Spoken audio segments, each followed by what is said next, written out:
Hello, you're listening to Otaku Spirit Animecast. My name is Andrew, and I'm joined here with Chris. Yo! Today's episode is our spring 2021 anime season reviews. We got a large sum of shows to go through. And plus, we're debuting the squeaky chair. The squeaky chair, yes. Everybody wanted to see the squeaky chair, and now it's... That's the important thing right now, is that is the only thing that has changed. I hope everybody will enjoy that we are doing video podcasting now. Not live yet. I want to get us comfortable with how we have things set up before we start messing with that, because it's a lot of work to put things together. But yeah, the chair has made its debut. It's not even in the frame. It's not. Technically. There it is. There is the chair. Andrew's old chair from a long time ago. Chris decided not to spare it. Yeah. Death, apparently. But yeah, for those that are unaware, we do have our podcast, of course, on iTunes and all that kind of good stuff, Spotify. But yes, so you can check us out on YouTube as well, so you can see us there. And yeah, like I said, we have a whole bunch of shows to go through, including Godzilla Singular Point, Full Dive, the ultimate next-gen Full Dive RPG is even crappier than real life. 86, The Saint's Magic Power is Omnipotent, Vivy, Fluorite, Ice Song, How Not to Summon Demon Lord, SSSS Dynazenon, Super Cub, Record of Ragnarok, Zombieland Saga Revenge, Eden, Don't Toy With Me, Nagatoro, and ODDTAXI. I think it's a spring thing. Like, whenever spring comes around, a whole bunch of Netflix stuff drops, and then Andrew's got to get all caught up. So it ends up causing a big issue there. But I tried to keep up with as much as I could. Yeah, it's a lot to catch up with. Did you watch Eden at least? Because that was only like 4 episodes. No? Okay, well, not missing much. One of these days, we'll actually get that on my Roku. So yeah. Fun stuff, though. Fun stuff. Anyways, we should probably jump into it because we have a whole crap ton of stuff to go through. Should we address it? Do we need to address it? I don't know. Do you? What are we addressing? The thing that's changed. Other than the chair. I thought that the chair was the most important thing. I mean, we could have gotten a cardboard box out here and done the whole unboxing thing, but that just seemed like way too much work. So I'm like, nah, that's too much work. I'm not doing it. Get in a cake. We could have done a cake. That was even more expensive. I wasn't going to do that. The alien cake thing all over again. We don't need to address that one again. Anyways, Godzilla Singular Point. Let's jump into it. Let's start off with Godzilla Singular Point. This one is Godzilla SP. Ran on Netflix. Ran for 13 episodes. Done by Studio Bones. The source is original. The genres are action, sci-fi, mystery, mecha. The writer was To Injo, who did the Empire Corpses from Project Ito. I won't say Project Ito Project, but it's Project Ito. That's the other cool thing. If you watch the video podcast, you get to see my crappy notes. So there's going to be little nuggets in there. Like, I put notes, and the notes have, like, things that I don't want to forget. And so they're, like, completely out of context, and they seem weird at face value. So that's the other thing. And then you get to see, like, my weird layout that I usually do with every podcast. Because, of course, at some point, we kept messing up names, and people were getting mad. So I decided to make outlines with pictures of characters and their names, just so people don't make fun of me getting names wrong, even though we cover shows, like 30-some shows a season. We have to remember all these characters' names. Anyways, for those that have not watched Godzilla Singular Point, it essentially follows mainly two people. May, who is a graduate student, and she is currently investigating some kind of problem at a facility in place of her professor, who is currently unavailable. And then we also have Yoon, who is an engineer that works at the ODDTAXI factory, which is like a engineering place that works on machineries and robotics and all that kind of stuff. And at some point, both of them are investigating essentially the same problem, just from different angles. He's currently trying to find out where a radio signal is coming from, and she is at this facility that essentially is broadcasting. It seems like it's broadcasting the signal. So as they're kind of investigating these things side by side, May is getting more into this whole Shiva Corporation and what's going on there with this weird new material. And Yoon is essentially trying to work on their engineering stuff. At the same time, there is a infestation of these, look like pterodactyls. So these pterodactyls start showing up, and they're using their big, huge robotic thing to fight it. And there's this weird red dust stuff that follows the pterodactyls, and there's some kind of special aspect of that dust. And yeah, and as a Godzilla thing would lead you to believe, eventually Godzilla shows up. But yeah. Wait. Godzilla is in a Godzilla show? Yes, very surprising, huh? Unlike a certain film from a while back that had some weird, I don't know what that thing was, alligator thing? Would you call it an alligator? Iguana. Iguana, yeah. That ran away from missiles. Because apparently missiles hurt him. I at some point went down a big old rabbit hole with that whole situation. It was kind of interesting, though. But, yeah. I think the best way that I can put Godzilla Singular Point is that it's one of those things where it has a cool concept behind it. Because it's a Godzilla thing. And I mean, no hate to people that like Godzilla stuff. It's not as if Godzilla has, like, some crazy knowledge behind it in the movies. I mean, yeah, there is a bunch of cool theorizing and stuff behind it. But the movies are pretty simple, at least the ones I've seen, which is not that many. So let's get that straight. But yeah, this one is like one of those ones where they have a cool concept behind it. But the journey itself is not... It's kind of muddled. And this is like a prime example. Chris, you will never love this show at all. You will hate this show. And you know why? What is the one thing that you cannot stand besides time? Torturing of characters. Besides that. The third thing. The only other one that comes to mind is characters that don't make sense in... Fourth one. I'm going to get it eventually. Killing off lollies? Technobabble. Technobabble. Okay, gotcha.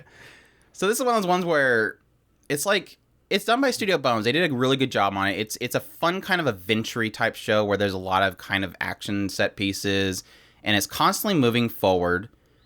And similar to most Godzilla things, it has this kind of thing where there's, of course, this big happening, but then there's people behind the scenes that are trying to figure things out.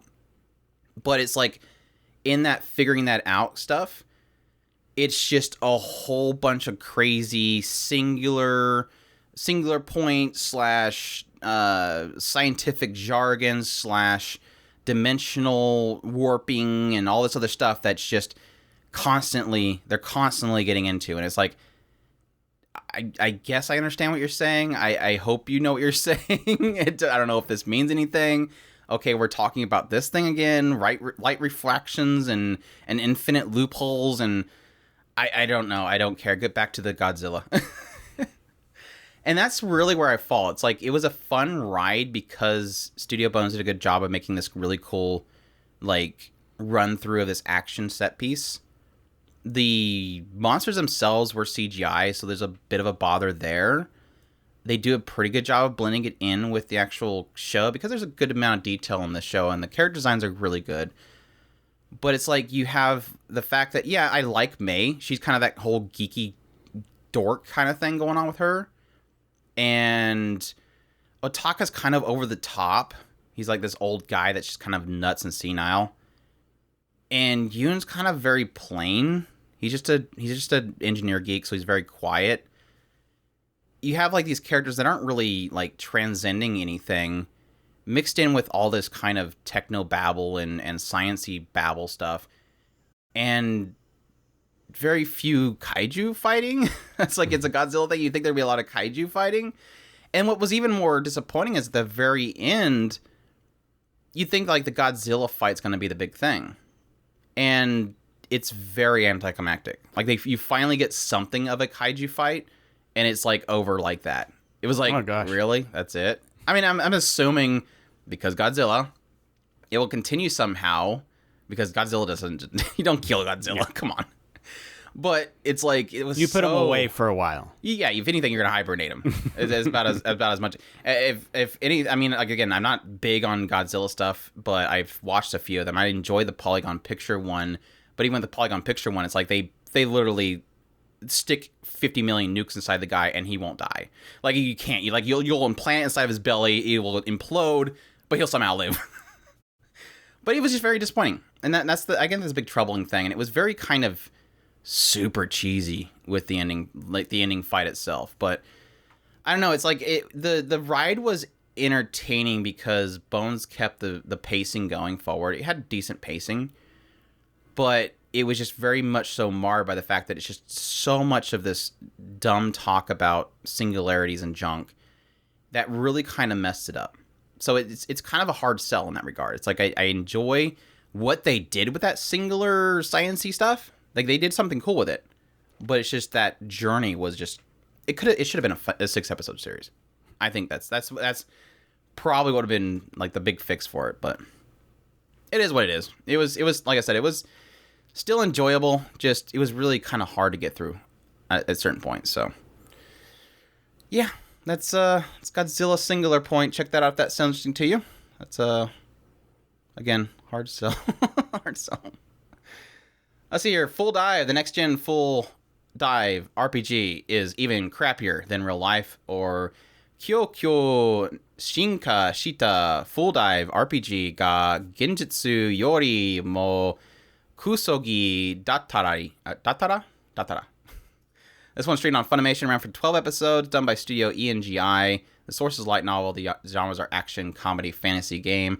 The creator was Light Tsuchihi, of course, who did Cautious Hero. The director was Kazuya Miura, who did Usagi-chan Wants to Hang Out. And yeah, this one essentially follows a guy named Hiroshi. And Hiroshi, it seems like he's bullied in school. And at some point, he is kind of hustled out of some money that he had. And after school, he goes to the store to get his pre-order copy of this next great Full Dive game that's just coming out. And he's all excited. But when he gets there and he goes to pay for it, he doesn't have enough money because he gave the bullies a little bit of his money into that funding. So he decides to go to a bunch of different shops, try to find one that was cheaper. And eventually he goes into this shop that's kind of a hole in the wall, out in the side kind of shop. And he meets the manager there, who's Riona. And Riona essentially tricks him into buying. I don't exactly remember how she got him to buy it. I think she's like, promised him she was favors. she was kind of all over on him. She's a little temptress, but I think she ended up getting him to like take it in his hands and then took the money and put it in the register and said no refunds. Yep. So he's kind of stuck with it, and he's like, no, just try it. And this is this game called Kiwami Quest, and this is like an really old, outdated, failed Full Dive VR MMORPG because it was failed because it's extremely realistic to the point that everybody just hated it. And so he decides, I want to give it a shot. He goes home, jumps in there, and he's quickly meted by his two in this world, this VR MMO game. He's met by two NPCs who are essentially his character's childhood friends. Yeah. And while he's kind of talking about, I'm going to go out adventure. I need to leave the village. How do I do that? The Martin, one of the childhood friends, he gets upset. He's like, no, you can't do that. And they start kind of scuffling back and forth and pushing each other. And then eventually Hiroshi kind of gets up and pushes the childhood friend, and he falls down and somehow manages to impale himself with the knife that he was using to cut apples. And the sister of Martin just freaks out, like screaming bloody murder, and he runs away. And she starts chasing after him like she's going to kill him for killing her brother. And then that just kind of leads into this whole thing. While he's playing the game and escaping from the law because he just killed his childhood friend in this game, the entire time Riona is in the game with him as a kind of like a community assistant kind of person, one of those people that'll play MMO games to help other people, rise up. And she's always kind of like this little fairy following him around that nobody can see, and he's just trying to navigate the game. And I don't know. I think I said in my first impressions, I don't know why he's playing. I literally don't know why he's playing this stupid game, but he's still playing the stupid game. I think every time he goes to quit it, Riona like just kind of jiggles herself at him, and he goes, "Okay, I'll press play again." But yeah, what's your thoughts on Full Dive? The ultimate next gen Full Dive RPG is crappier than real life. Starting out, I didn't think I was going to like this show at all. I really didn't. This show comes off as really, really dark, especially seeing what Andrew just described of basically a childhood friend getting himself impaled by a skinning knife. It was really kind of rough. However, what I ended up finding that I enjoyed about this show the most is its dark humor. At first, it was kind of a little bit hard to kind of get the gist of the dark humor in the show. But after you get over that, and you start to really appreciate how they balance the dark humor versus what's really going on around him. This guy, I'm sorry, the guy's a masochist when it comes down to it. He must really love to be tortured, because this show really loves doing that to him. And he just keeps on going and keeps on fighting. Now, I do understand what they were trying for was kind of this overcoming challenges and realizing that real life is not as bad as what's going on in this game. And him going Is that over... what you got out of it? I got slightly different out of it, but... Him overcoming his challenges and eventually getting to a point where he feels a little bit more... of a full person is what I got out of it. I don't think that he completely overcame his issues, but it definitely was a step up from where he was. So I do appreciate it for what it did try to do.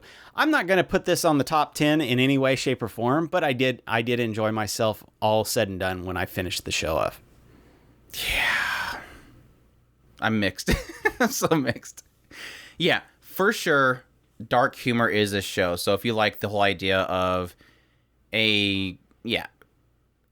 essentially like examples was, okay, the moment that he kills the childhood friend, it looks gruesome. It's kind of shocking. Even though it is technically an NPC, we see a character in an anime that's equal to our character. So I think it's a little more difficult for us to see that, but it essentially shocks him. And it looks very dark. I mean, he's got blood coming out of the back of his head. He's got this knife through his mouth. And he's running. And so it's like this shock aspect of that. But then he's being chased by a psychotic-looking face, yandere-looking character who's got a knife. And it's like... And it's got goofy music in the background. I'm like, so is this supposed to be funny? Am I supposed to be laughing right now? That doesn't make any sense.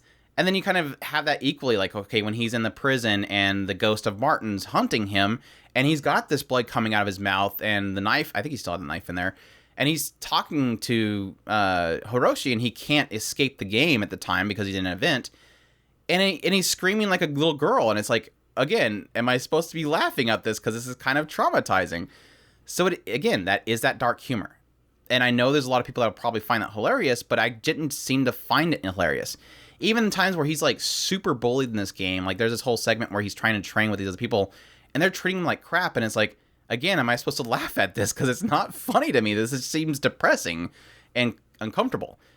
And that's where I kind of feel. It's like, I don't... And there was parts where it did make me laugh. Here and there was parts where... And I think it's usually whenever they have the first punchline to certain things, like, Riona gets obsessed with the fact that he peed himself.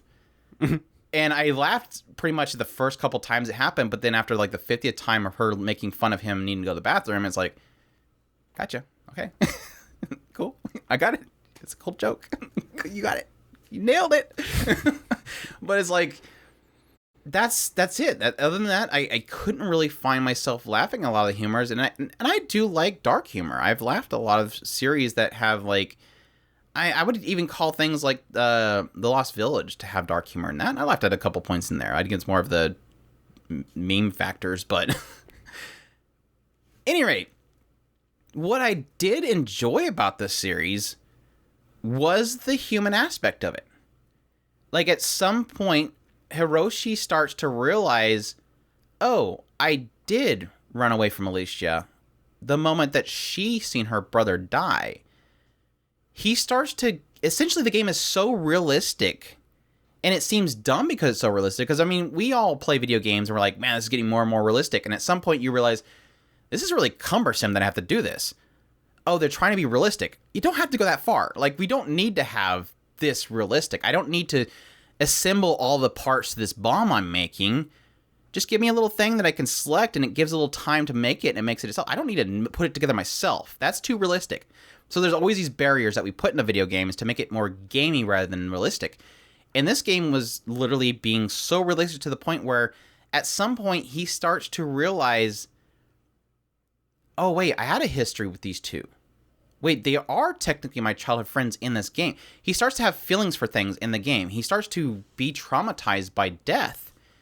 And that stuff was interesting to me. Like, the moment they started hitting on that, I'm like, oh, this is a cool concept. You're doing something cool here.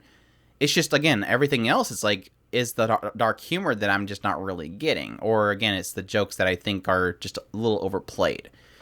So I really do struggle. I think it's got a cool concept. I'd definitely watch a sequel of it.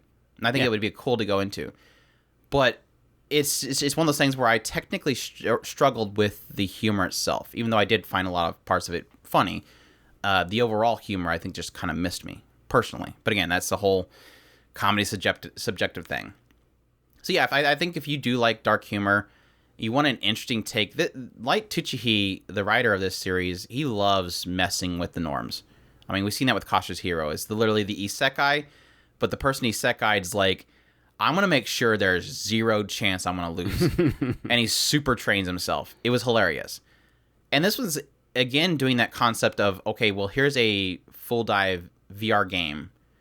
Let's make it super realistic. And let's make it to where it's so annoying that it's so realistic. Not just you go in there and you have superpowers, or you go in there, you have zero powers and you get yourself beat up. You go in there and you literally, your physical abilities are what the game allows you to do. Like, if you're an Andrew, you're probably not going to do so well.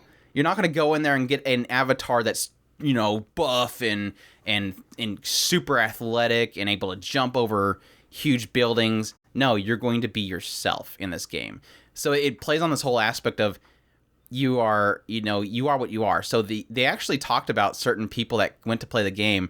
One of the funniest parts of the show that I thought was this point where they were talking about goblins being like, they're super like fast and they like cut off arms with a single to give everybody an idea. Dude never leaves the first city. Okay, never leaves the first city. Yeah. Now technically, it's implied that he cleared the first city at the end of the show, but he never left the first city. Technically, he didn't. No, he did not clear the first city. Honestly, but no, what's funny is they talk about how overpowered these are goblins. Usually, I mean, other than slimes, I mean, technically, another show we're going to talk about this episode, the slimes are actually pretty scary. Other than slimes, goblins are seen as like the fodder. I mean, yeah, they're not the beginning mobs. You have to kill rats first. You have to kill slimes, and then eventually you'll get to goblins. They're usually kind of very low on the art. I wouldn't want to see rats in this game. the goblins are like super scary, and at some point they talk about, well, has anybody ever beat a goblin in this game? And she's like, oh yeah, there's a couple people. One was a boxer.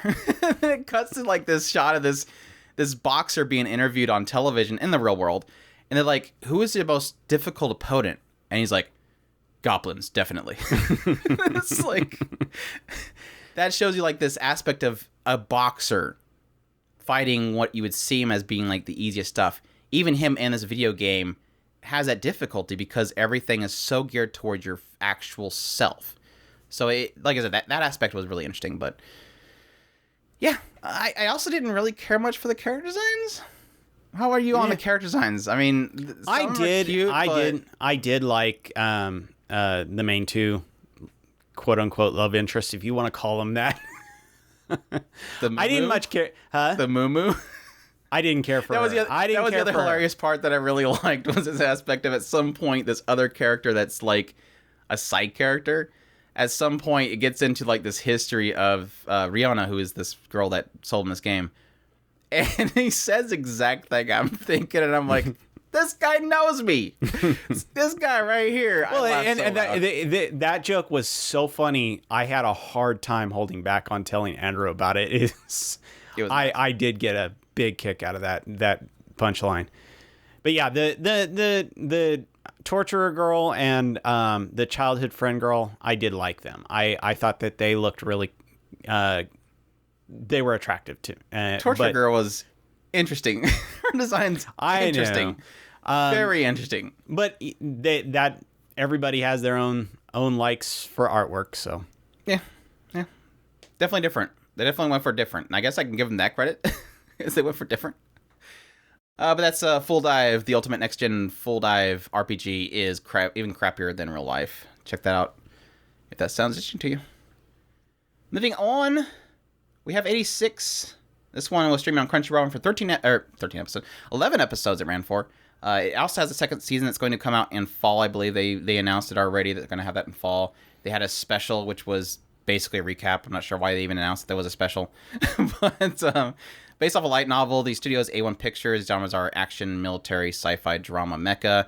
The music was done by Sawano Hiroyuki, of course, who done Attack on Titan, Kabaneri of the Iron Fortress, Kill la Kill, I'll Know a Zero. And this one essentially takes place in the San Mongolia Empire. And San Mongolia Empire is currently at war with the Gladian Empire. We find out at some point that there was a history of them fighting each other. At some point, the San Magnolia Empire enacted two things. Their first act was essentially that they would create 86 districts.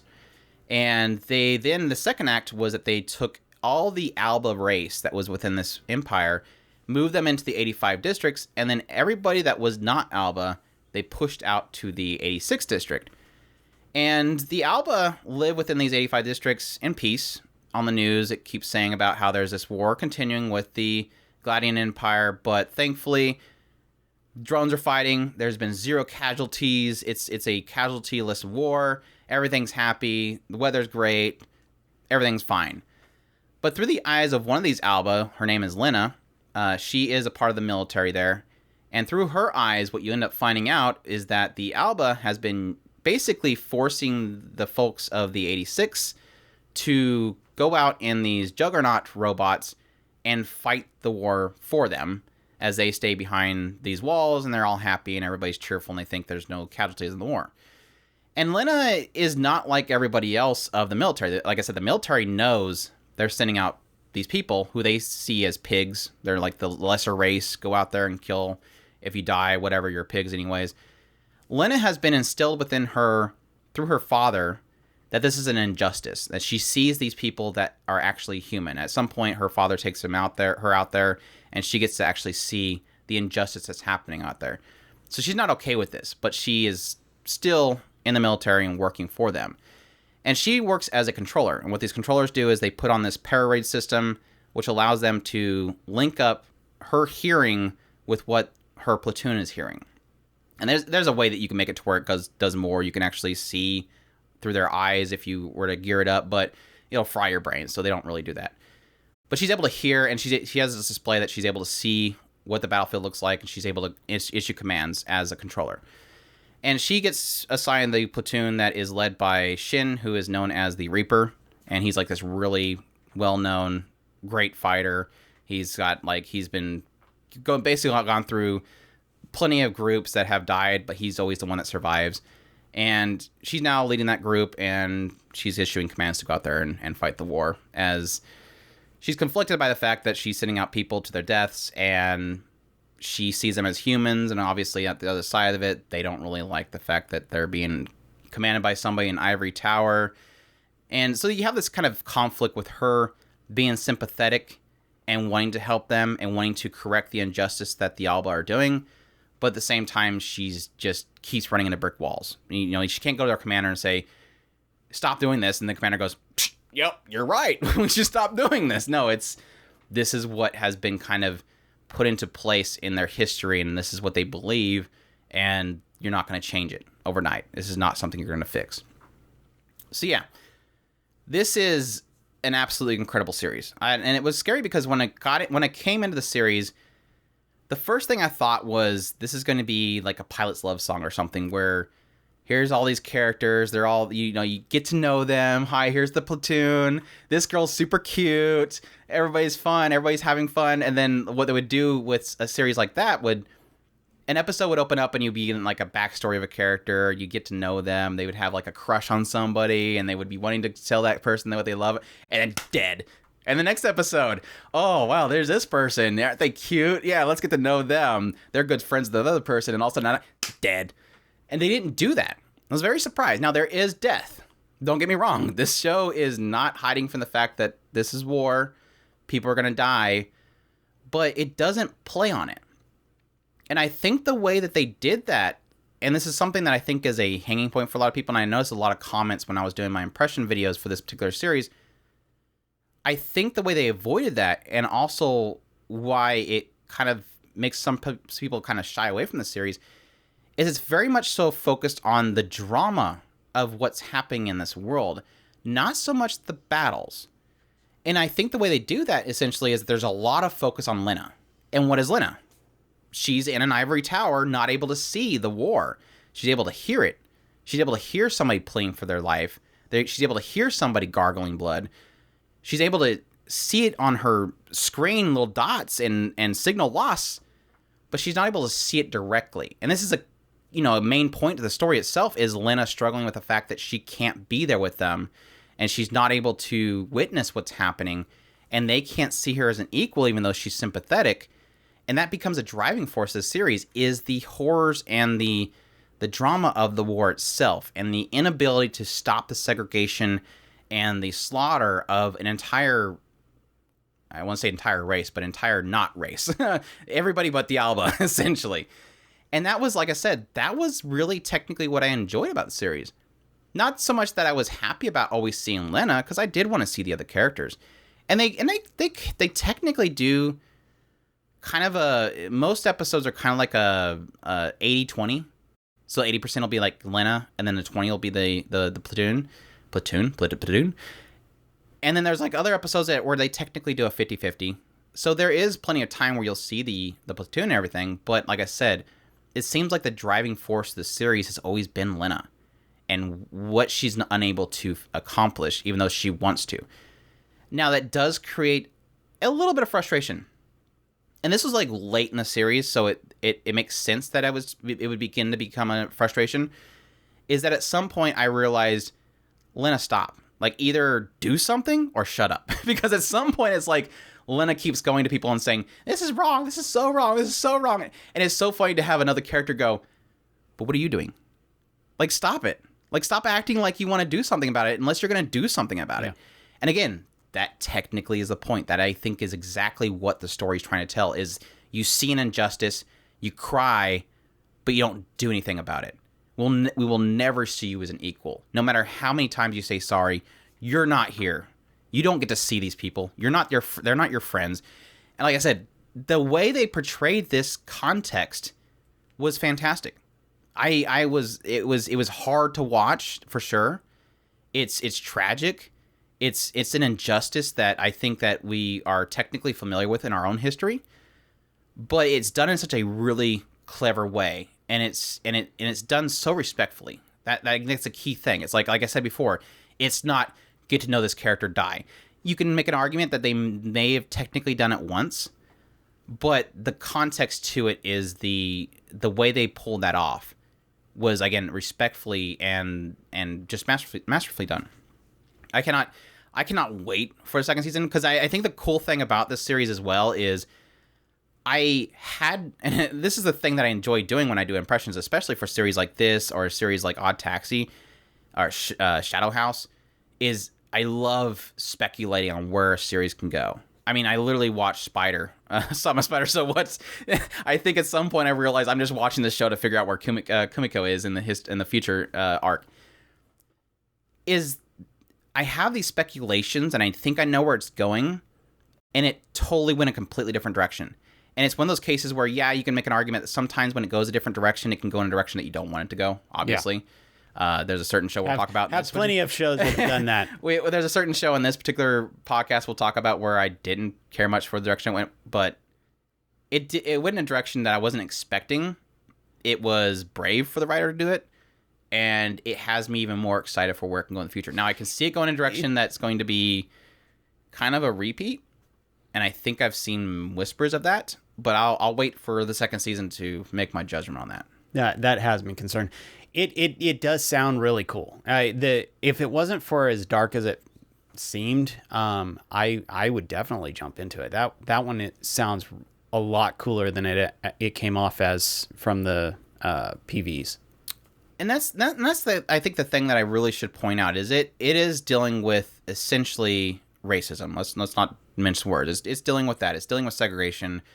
It's not a one-sided thing. It's not just the Alba against the 86. There's actually, they talk about the fact that people within the 86 do it as well. The 86 aren't, it makes it out as if there's no winners here. The 86 do have its problems within the 86 itself, against each other. They're not all good people. But it doesn't make it right, technically. I'm not saying that makes it right that the Alba is doing this to the 86. But what's interesting is it's not a graphic show. I guess that's a good thing to point out. You are going to hear characters say, I don't want to die. Done. But it's not one that's going to show somebody being impaled over and over again. They're dying and they're spitting out blood and stuff like that. It does get a little bit, you do know what's happening. It implies what's happening. It just doesn't show it directly. So I guess that's technically a thing to really note for people is it's not visually gore and violence. It's implied violence kind of thing. Like I said, you're usually hearing it from Lena's perspective. You're hearing people screaming and you know something's happening. You don't see it directly. And that was funny because at some point I didn't know if a character died. It showed a signal lost, but I'm like, I don't know if that character's technically dead. And it was so funny because at some point I realized, oh, they're doing that for a reason. They're giving you the perspective of Lena. She doesn't know. She doesn't see what's happening. She doesn't know if somebody actually died. She just assumes because the system told her that. And it gives you this perspective similar to Lena where you don't see the battle. So you don't know what really happened. And I think it was to a point of, again, this is the horrors of wars from the commanding standpoint and what she's going through, not necessarily... Again, even though I really love it, kick up Sawano Hiroyuki's music and have juggernauts flying all over the place shooting gigantic robots, which they do really well. I almost forgot about that. They use Sawano Hiroyuki's music perfectly. This is similar to something like Ao Zero, where they know how to use Sawano's music because he always does these drops, these subtle beats, and then it ramps up. That's Sawano. That's Sawano's thing. That's what I love about it. Every single song I listen to his is going to have a point where it drops, and then it fires back up. And to use his music, you have to know when those points are, and usually put like dialogue there, or somebody's trying to think of something they could do, or they're scouting out the area. And then the moment it ramps up, kick the animation back up. We're going in there. That's how you use his music. Is you use those ramping points, and they do that flawlessly. Now, granted, it's Sawano Hiroyuki, so you're going to have like 3 tracks and they're going to use it a lot, but and I don't care because they use them perfectly every single time, so I'm fine with it. My hope is, and this is a fear, don't pull an Ao Zero Season 2 when you get to 86 Season 2. Don't start just throwing his music wherever like Ao Zero did. That's the fear. But, yeah, it was really fantastic. I'm really enjoying the series. Like I said, it took a really crazy twist. I'm really excited, but at the same time, I'm afraid of where they're going to go with next. But like I said, I'll wait to see where that is and decide from there if it's going to be in a good direction. I'll probably cover it when that time comes. So I'm excited. 86. Again, check that out if you desire. It has a good chapter close point, so the fear, of course, is suggesting it even though you know it's not finished. And I think, like I said, I think it's a good chapter close point. So I think people are... It's not a Netflix thing, people. You can go there and not have a stupid cliffhanger for you. It comes a good, solid chapter close. So, yeah. The Saint's magic power is omnipotent, or as Andrew likes to say, omnipotent. Or Seijo no Marioku wa Beno Desu. This one is streaming on Funimation, ran for 12 episodes, done by Studio Diamedia. The source is a light novel. The genres are slice of life, magic, romance, fantasy. The director is Shota Ibata, who did Girlish Number and Domestic Girlfriend. And the series composition was done by Wataru Watari, who, of course, is the creator of romantic comedy snafu, Girlish Number, Quality of Code. And yeah, this follows a girl named Sei, and she is a office worker. She's working really late at night. And at some point, when she goes home, she opens her door, walks in her front door. She immediately sees a magic circle around her, and it transports her to this other world, the kingdom of Salutania. And in this world, it's a fantasy setting. There's magic, and it's kind of medieval time-ish, nobles and commoners and everything. And in this world, there is this miasma. And this miasma likes to spread, and they're always fighting back against the miasma. It spawns within it monsters that will attack people. And at some point, when the miasma gets too strong, they will summon a saint. And in this particular summoning process this time, they somehow managed to summon 2 saints. Well, 2 maidens. And the prince immediately comes in the front, then the door, walks up, and there Sei is, and this other girl, Ida, and he immediately looks to Ida, grabs her hand, and they walk out the door. Like, this is the girl. This obviously is the girl. And Sei is kind of left behind, like, what the heck's going on? Well, these other people decided, let's take Sei. We'll take her to this other room. We'll explain what's going on. They explain to her the whole miasma thing and bringing in a maiden. The maiden will be named the saint, and the saint will have this magical ability to fight back the miasma. And obviously, the prince has decided that this Ida girl is the saint, and so, sorry, Sei, you're kind of stuck here. We can't send you back. We'll give you whatever you need, kind of thing. It's like they're very apologetic to the idea that they basically ripped her from whatever world she's in, and, you know, whatever you need, just let us know. And at some point, she ends up running into this medicinal flora research facility, and she immediately is like, you know, I really like plants back in my old world. I'm really interested in this. Can I work here? And they decide to let her work there. And so she begins to make potions, and what she finds out really quickly is that her potions are 50% more effective. They're like more powerful than a normal person making a potion. And this kind of continues on with some other things that she does. This little kind of aspect of her kind of being able to imbue things with a little more capability. And at the same time, off the side, every now and then you'll kind of see that they're kind of starting to take note of her and her abilities and what she's able to do. And kind of the fears of what if she technically is the saint, question mark? Will that affect her? All those kind of things start coming to play. So, your thoughts on the saint's magic power is omnipotent? Me and Andrew had talked about this show a couple times, and my thing is I go back and forth between this and another show that we're going to discuss in a little bit as to which one is my favorite. I love this show, and it is so fantastically done. It keeps its drama moments really well done. The quote unquote romance, if you want to call it that, is there throughout the entire show. It works up really well.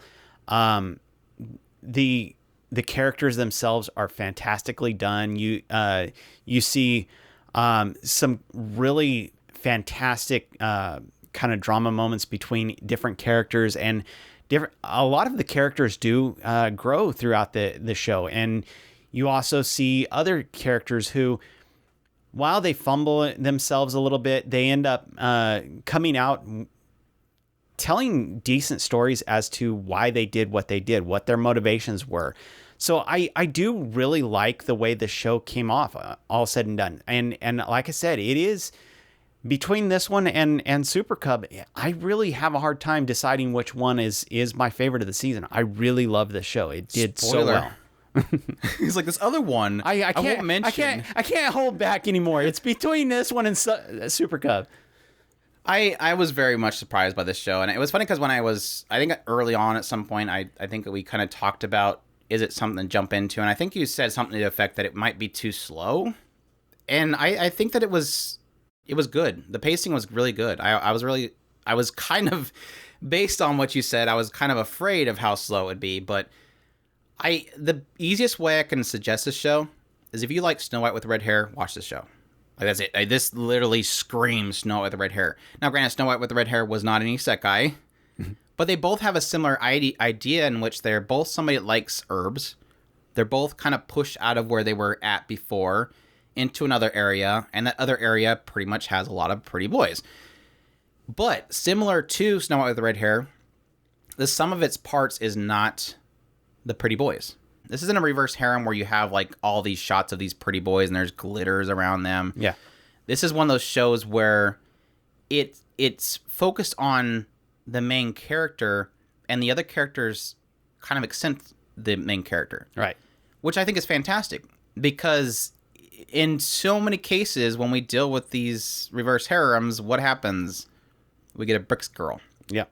And what we mean by Bricks girl, and I don't know why I explain this every single time, I just hope that I'm just afraid somebody's new to our podcast and doesn't know what our brick character is, quote unquote.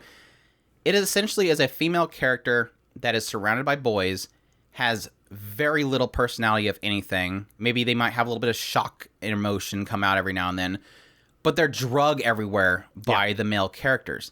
Oh, well, this is happening. The girl just stands there like, I don't know what I want to do. And they go, well, we're going to get involved. And they yank the girl, and she's like, okay, we're getting involved. It's like, that is a Bricks character. They have zero personality, and their everything is driven by all these boys that have their own emotions. This is the gloomy boy. This is the rugged boy. This is the charming and sophisticated boy. And her personality at the time is whatever one grabs her at the time. So the sophisticated one grabs her. She's dealing with sophisticated stuff. Let's see what she does. Oh, she looks cute next to this sophisticated guy.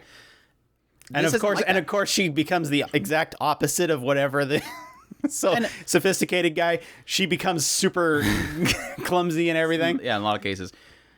And that's not to say that that's not the case with regular harems.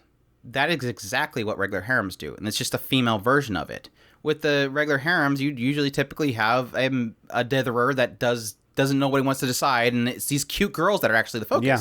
So it's not as if this is a one-sided thing, but this does similar to what a harem would have a great. A lot of cases you have harems that have really great main characters. Yeah. One that comes to mind is Planet. I think he was a great main character. He liked to tease the girls. He liked to pull things out of the girls. He wasn't just a bystander, just sitting there while we decide which is the cutest girl. And that's kind of a similar case here. Sei is a goofball. Like, I love her. She's so freaking cute. Like, every time they tease her and mess with her, her reactions are fantastic. And you see her driving force. You see her, crap, I'm stuck here. You see her, should I do this? Because this could essentially, what will this rob me of if I do this? Like, this is a thing that I could do that will solve the situation that really sucks. Should I do it? If I do, how will that change my life? Am I going to have freedoms here anymore? What will be the ultimate effect of this? That's an interesting point. And I have to agree. Her motivations are literally what she's doing. And that's one of the cool things about it is where you see, like Andrew was mentioning, the Bricks characters, their motivation is whatever the boy is. Yeah. So in this case, her motivation is she wants to be an alchemist. And so that's her main driving force. She'll do some other things like the cleansing the miasma. Her motivation for doing that is to help people. So each thing that she's doing is not necessarily for the boys. It's for her own motivations. She wants to be able to do her alchemy. She wants to protect people. She wants, i.e., the quote-unquote main reason is she wants to, not because Pretty Boy says this is what you need to do. And it's the opposite effect, actually, because she doesn't want anybody to know. Yeah. Because, again, will this cost her freedom? What will the effects be if I do this? Mm-hmm. And, yeah, technically at times there is a point where she just has no choice. They're going to see it just to be able to protect those around her. But, yeah, her driving force, it is the opposite effect. With a Bricks character, her driving force is the Pretty Boy.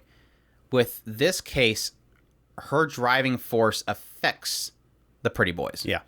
And it's sad because I think the only negative to that is that it's almost too focused on Sei, that I was surprised that we didn't really get much of the boys. They all they're all drawn to her because of what she's able to do, but then they, of course, are charmed by who she is as a person. But ultimately, in the end, except for one. One's really annoying. Yes. One. I liked him at first, but yeah, he got like, okay, we're doing this. We're doing this. Okay, gotcha. Then it was funny because one of them got really jealous, and I'm like, why weren't you jealous before? Like, this is the guy that gets you jealous? Like, this is the guy that gets you jealous? Like, the coolest dude? Like, I like that guy. Why do you have to get jealous of him? Because he was cool. Yeah, exactly. I think it was mainly because he trusted all the other ones. He didn't know this guy. He didn't trust him. Well, yeah, we'll leave it at that.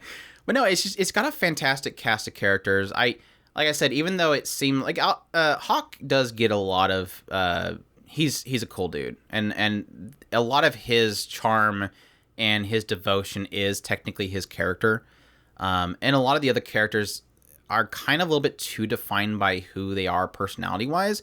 So if I do have to give the series any negative, it is that you do have a lot of characters and not enough time to really kind of do anything with them yet. And I think that's something that's probably going to be, we will probably get into them more as the story goes on. It's just I don't think we have enough time to get into them yet. I love how well they did with Hawk. Hawk came off and he just talking smooth. But yeah, he just it was easy to ship him with her. And I was surprised because I was thinking this series was going to be like one of those ones where everybody's clamoring for her. And technically they all like her. Yeah. But it doesn't feel harem-y. Yeah, it doesn't. There's a lot of pretty boys, but it doesn't feel like they're all like chasing after her and she's constantly dodging. yeah, one's pretty interested in her for different reasons, but it seems like a lot of it really is around Hawk. Yeah. And which is cool because he's a cool guy. Yeah. And side note, I one of the other characters, I think that I mentioned this to Andrew, and I didn't know how to explain it better, and maybe you'll have a better way of explaining it. There is a kind of a misstep at the very beginning of the show. I don't know how much spoiler we want to go into, but they resolved it really well towards the end. No, you say misstep. I immediately jumped to the idea where I know what you mean by a misstep, by the idea of a character making a bad decision, but I put it more as a misstep because the writing doesn't seem to explain it properly. It's like everybody's apologizing because this guy does something really bad at the beginning, and it's like I don't think it was that bad. Yeah, but... like you guys make it out like he turned to her and said, "Man, you ugly. This chick hot.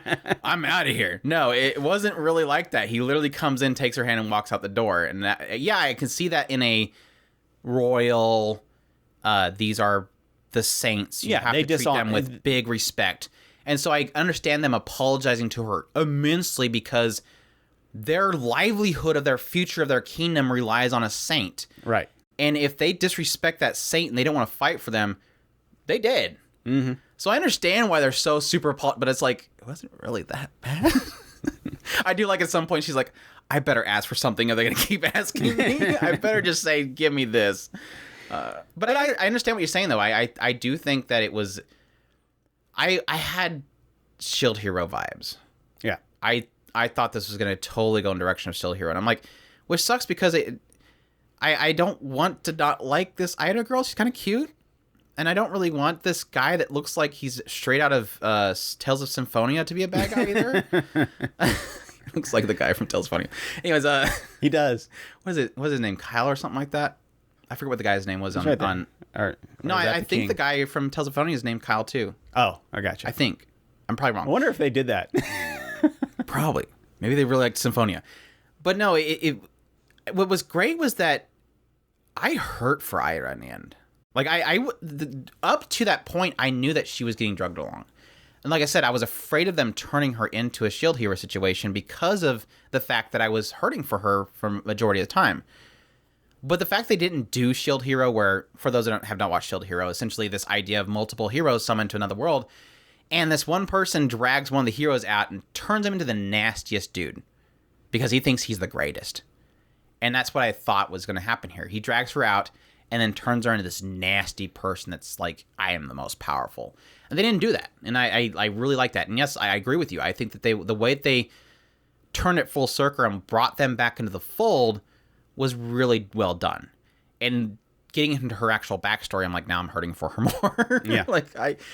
Say's in an interesting case because it points out, it goes out of its way to kind of point out that she is alone in the office. She works to way late. And then she goes home. She opens the door to an empty, dark room and says, I'm home. Oh, wait. Not like there's anybody here.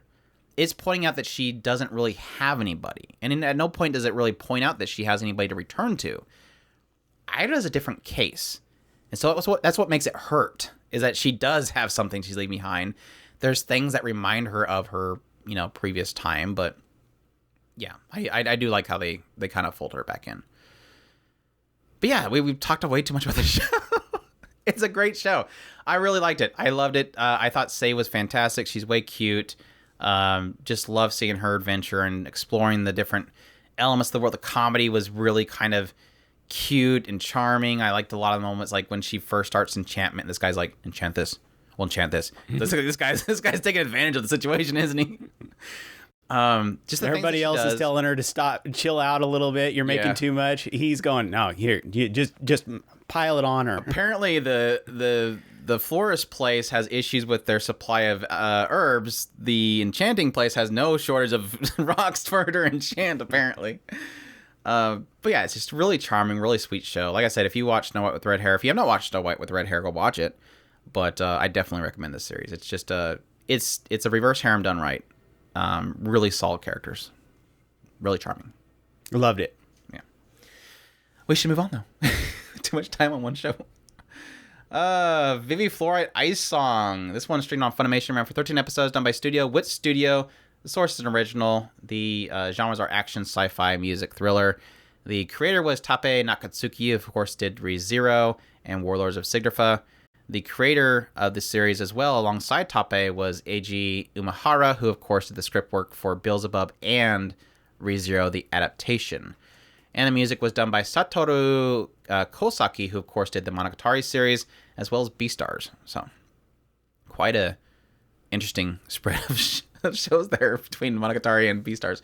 I mean, music-wise, because Beastars is very kind of pop and jazzy, so, yeah. Yeah, where do I start with this show?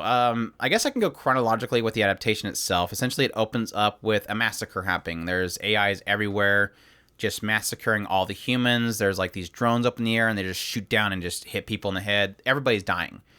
And so obviously it's painting this picture that the AI are wanting to wipe humankind off the face of the map. This one doctor, Dr. Matsumoto, he runs into his lab and starts up his program that he had created prior to send essentially a program back in time 100 years prior to this one AI named Diva. And this program will essentially tell her what to do in order to prevent this from happening. Then that kind of cuts to explaining essentially the concept of AIs in this world. So at some point, mankind created AIs. They were trying to give them multiple projects to do so that the AI will kind of handle everything. What they found is that whenever an AI has more than one goal or mission, it will conflict with each other. So it shows this example of this AI, and he's working on this computer doing some programming or something, and then there's a baby behind him in a crib crying. And so his reaction is to turn around and type above the baby to think it's going to fix it, because he just did that to fix this. Obviously, it'll fix this. So they figured out that they need to keep to one mission or goal for each AI so that they can focus on that one thing. And with Diva specifically, the one that he sent this program back 100 years to, her mission was to sing from the heart and create smiles. Technically, that's two. Not really, but so her whole thing is that she's going to sing for people and create smiles.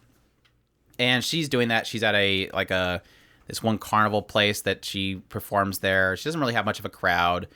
And at some point, while she's after her stage show, this program, you hit the singularity point where it's 100 years prior. That's when the program hits her, and it's in the form of this cube that calls itself Matsumoto. And this program starts, essentially laying out that, hey, in 100 years, this massacre is going to happen. We have to prevent it. And Dr. Matsumoto had created these singularity points in which you would have to essentially do something to change something that would essentially lead up to this happening. So this begins this kind of 100-year span process of them going to each one of these singularity points, changing something. Like one was to prevent the assassination of this one politician, because him being assassinated will allow this AI rights bill to get pushed through, because everybody will do it sympathetically, like, oh, this was his passion project, let's put that through. Whereas before it wouldn't have been put through because he wouldn't have been killed. There's another one where there's this big space hotel that is going to get crashed, and they're going to blame it on the AI, and there's going to be a massacre of AIs. So all these little things that she has to change in order to prevent this from happening. And that, again, that's essentially this series is just kind of following that process. Every, let's say 15 to 20 or so years, Matsumoto will wake up Diva and say, okay, here's the next project. Let's go do this. And the interesting thing that happens during this entire process is the conflict of what I mentioned earlier, the mission aspect. Diva's mission is to sing and create smiles. So what happens when this other program is essentially telling her, well, go kill this person over here because it's going to cause a problem later? She's not going to want to do that. Her mission is to create smiles. Why would she create sadness?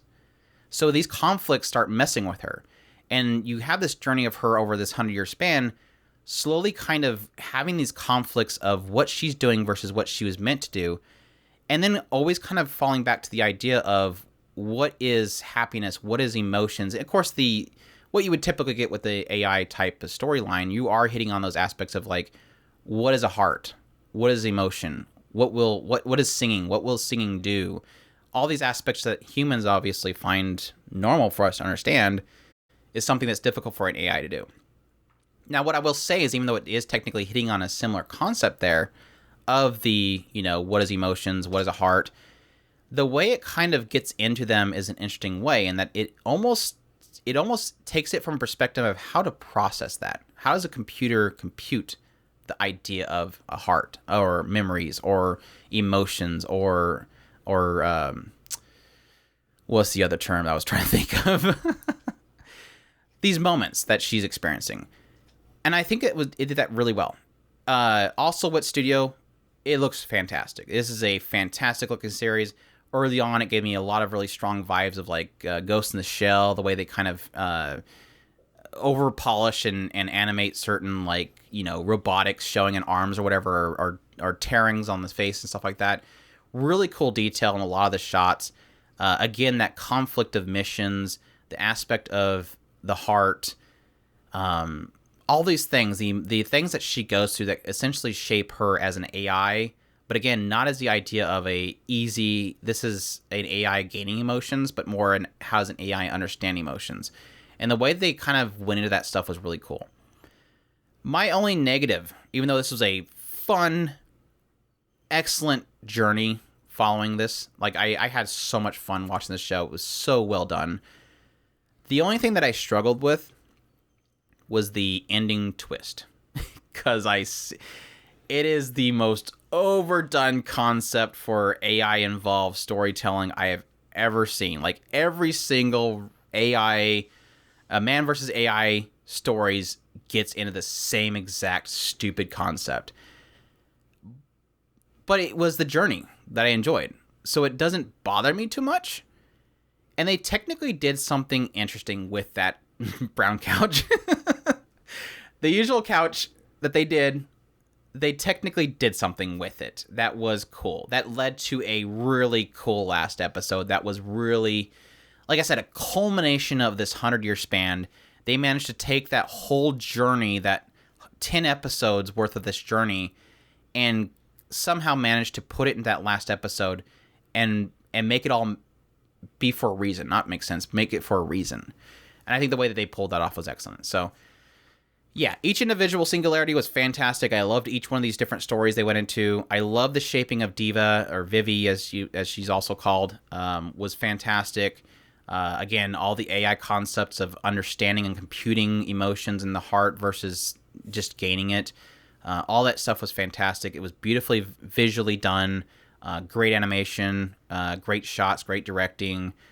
Everything was just perfect, except for, like I said, a very disappointing twist at the end. I wouldn't really call it a twist. It's just kind of, so we're doing that concept. Insert. Okay, let's move on. But other than that, it was fantastic. I love the series. It was so good.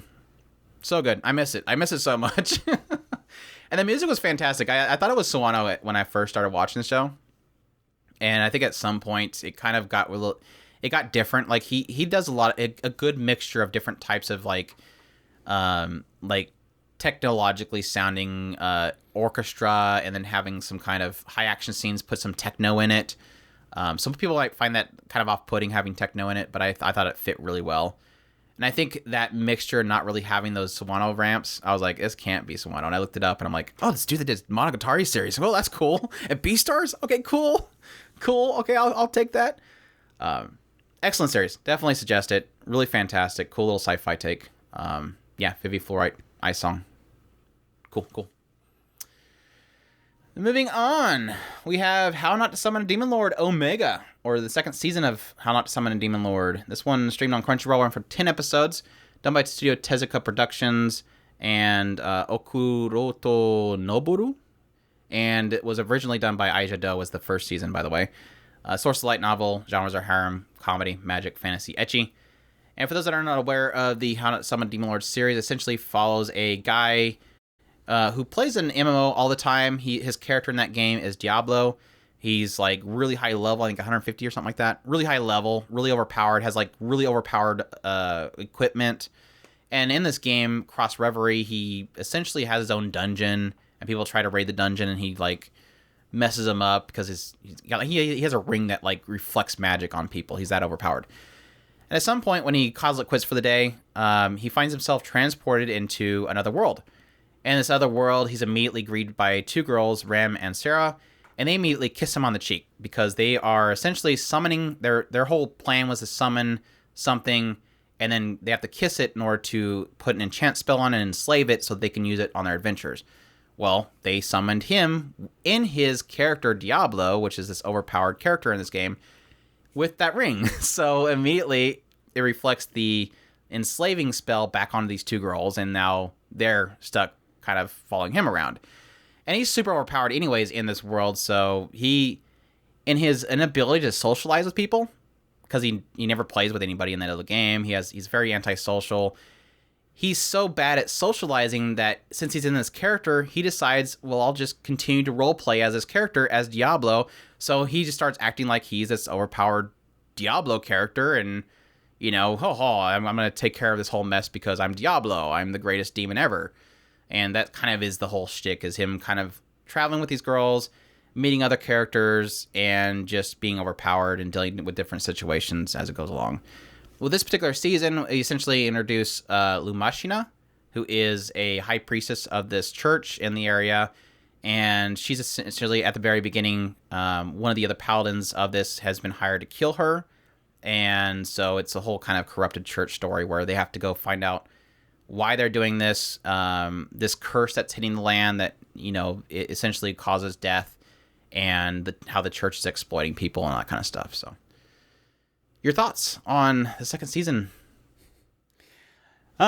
This one's kind of easy to do. It's cute, fun, etchy. Loved it. Had fun. There you go. Moving on. It is. When it comes down to it. If you liked the first season, you'll love this season. I'm assuming. It's not doing anything new. The most biggest revelation this season was that pretty much the place that he went to, while it was in question whether or not it was quote unquote his game, or if this world was affected by his game, that was in question. Now it's kind of more revealed that yes, what he did in the game did affect this world a lot more. But that's about it. Other than that, it was just him being goofy, saying how overpowered he was, fighting 3 things, and just continuing the same etchy stuff. And I had a lot of fun with it, just like I did the last season. Yeah, I think my only disappointment compared to the first season, and I meant to go check to see if it was really the case. It feels like it's just not much etchy in this one. Like I think we mentioned before, is like it had like 3 like really we're crossing the border almost to full on hentai moments, but other than that, it wasn't like, constant etchy moments. It just kind of felt like it was so focused on moving. Let's go here. There's like these goals of locations, whereas in the first season, it's kind of in that town.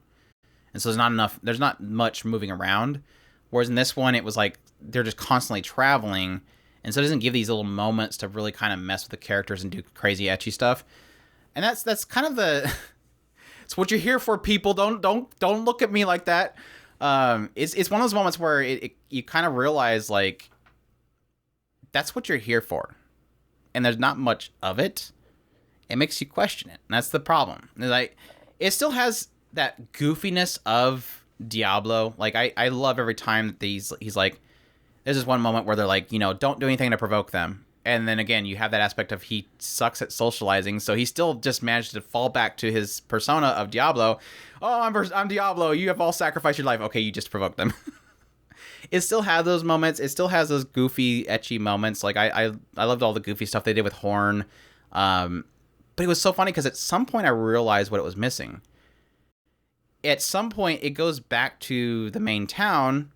And they have like a brief 1 episode where they just suddenly have the old cast back together. It has Eldegard, it has the demon girl, and they all just kind of do this thing where they have to go after some mob boss, basically. And it was so much fun. I'm like, this is what I miss. Like this little kind of focused goofiness with the characters rather than just traveling to this location. The church is bad. Let's get the church.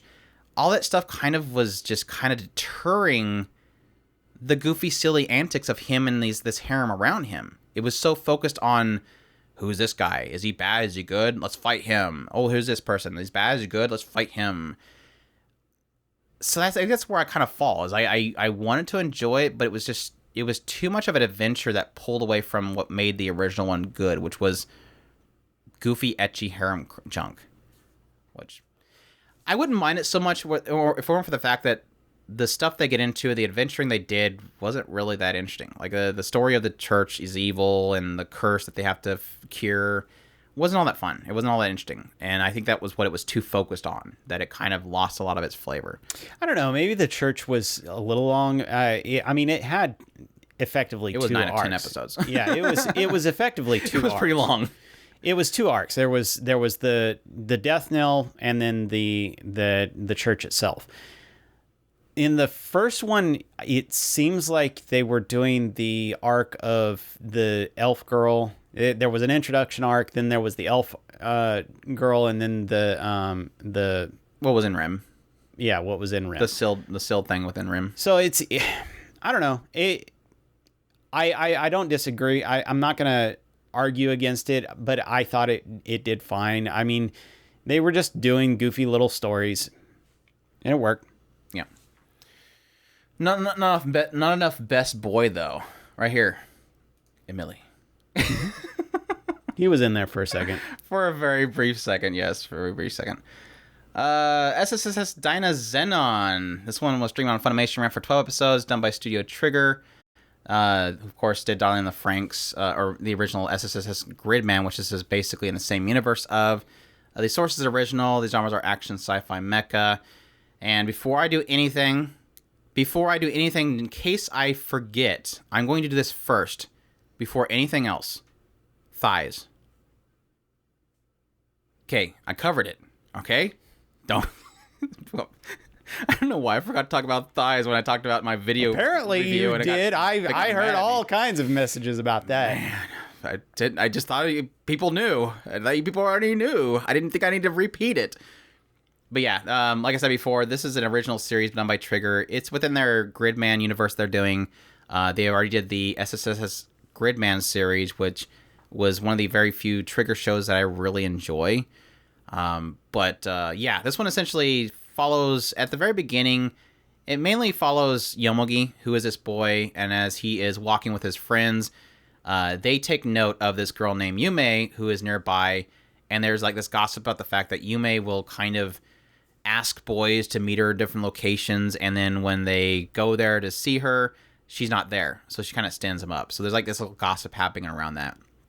Well, at some point, he is walking home and he bumps into this guy named Goma, who is this guy underneath a bridge. He looks like he's starving to death, and Yomogi gives him something to eat, and this guy's like, "You saved my life. I'm going to repay you at some point." And later on, he runs into Yume, and she tells her the same thing. "Meet me over this location this one time." He's like, "Okay, I'll do that." And sure enough, when he meets her there, she's not there, and she's on a bridge nearby. And this Goma guy's like, "I'm going to find her for you," and he ends up finding her, and as he's kind of questioning, like, "Why'd you do that to my friend? You know, he saved my life," kind of thing. This big kaiju shows up and starts destroying the town. And this Goma guy, he ends up, trying to control the kaiju, which is kind of weird. And as he seems that he can't control it, this thing that he has with him, which is a statue, ends up glowing, and it turns into this big old huge robot mecha thingy-majiggy called the Dynazenon. And this Dynazenon essentially pulls Yomogi, pulls Yume, Goma, as well as 2 other bystanders nearby, Koyomi and Chise, into the different parts of this big mecha robot. It's kind of like one of those situations where, there's the legs, and then there's the body, and then there's the arms. Each one of them have like this different part of them they control. And Chise was pulled in? No, not Chise, sorry. Just Koyomi was nearby. She does get involved later on, though, which I would prefer over Yomogi. But, yeah, so they, in this robot, start fighting the kaiju and end up defeating it. And then you eventually meet the eugenicists, the kaiju eugenicists, which is a group of people that know Goma from 5,000 years prior, which they apparently 5,000 years prior died. And then they were all, along with Goma, reborn in this world to essentially, they want to control the kaijus and wipe out the humans. Whereas Goma, with these other 3 people, want to fight with the Dynazenon to fight away the kaiju and save mankind. So, yeah, that's kind of the gist of it. A bunch of kaiju fights, and then talked about kaijus and Yume's backstory and all that kind of stuff. And did you watch it? I never got past the second episode. Funimation hates me. Funimation hates you. Funimation does not want you to watch Dynazenon. But you got through Saint's magic powers, Omnipotent. Good. It's good. I don't make the rules. Funimation does. It's only certain shows. I loved Gridman. SSSS Gridman, Trigger's take on Gridman series. I really enjoyed it. I love the kind of crazy stuff they did with the kaiju and essentially how they tick, and then some cool stuff they did with the characters, all that kind of stuff, plus thighs. Fantastic character designs that I really like. Trigger's usual great directing that I always enjoy with our series, even though I don't necessarily always like the stories. But with Dynazenon, I'm truly mixed. I had a lot of fun watching it. I was entertained. I watched the entire thing and loved it. Like I said, and all it has to do with the action, the animation. They're really doing a lot better with their use of CGI and blending it with the 2D. My only problem that I had really with the series is that it didn't do enough with the world and the kaiju that Gridman did. I liked what Gridman did with the characters and the world and all that kind of stuff. This one didn't do much with it. The unfortunate thing that I think is the fault here, and I have nothing against Yume, and I think that's why I got so many dislikes on my video for reviewing it. I don't have a problem with Yume. She's cute. I love her personality. Again, thighs. But the problem with Yume in general is the idea that they spent so much time focused on her and what happened to her sister, and they piecemealed it throughout the entire series. There's something with the sister. Let's slowly reveal things about what's going on with the sister.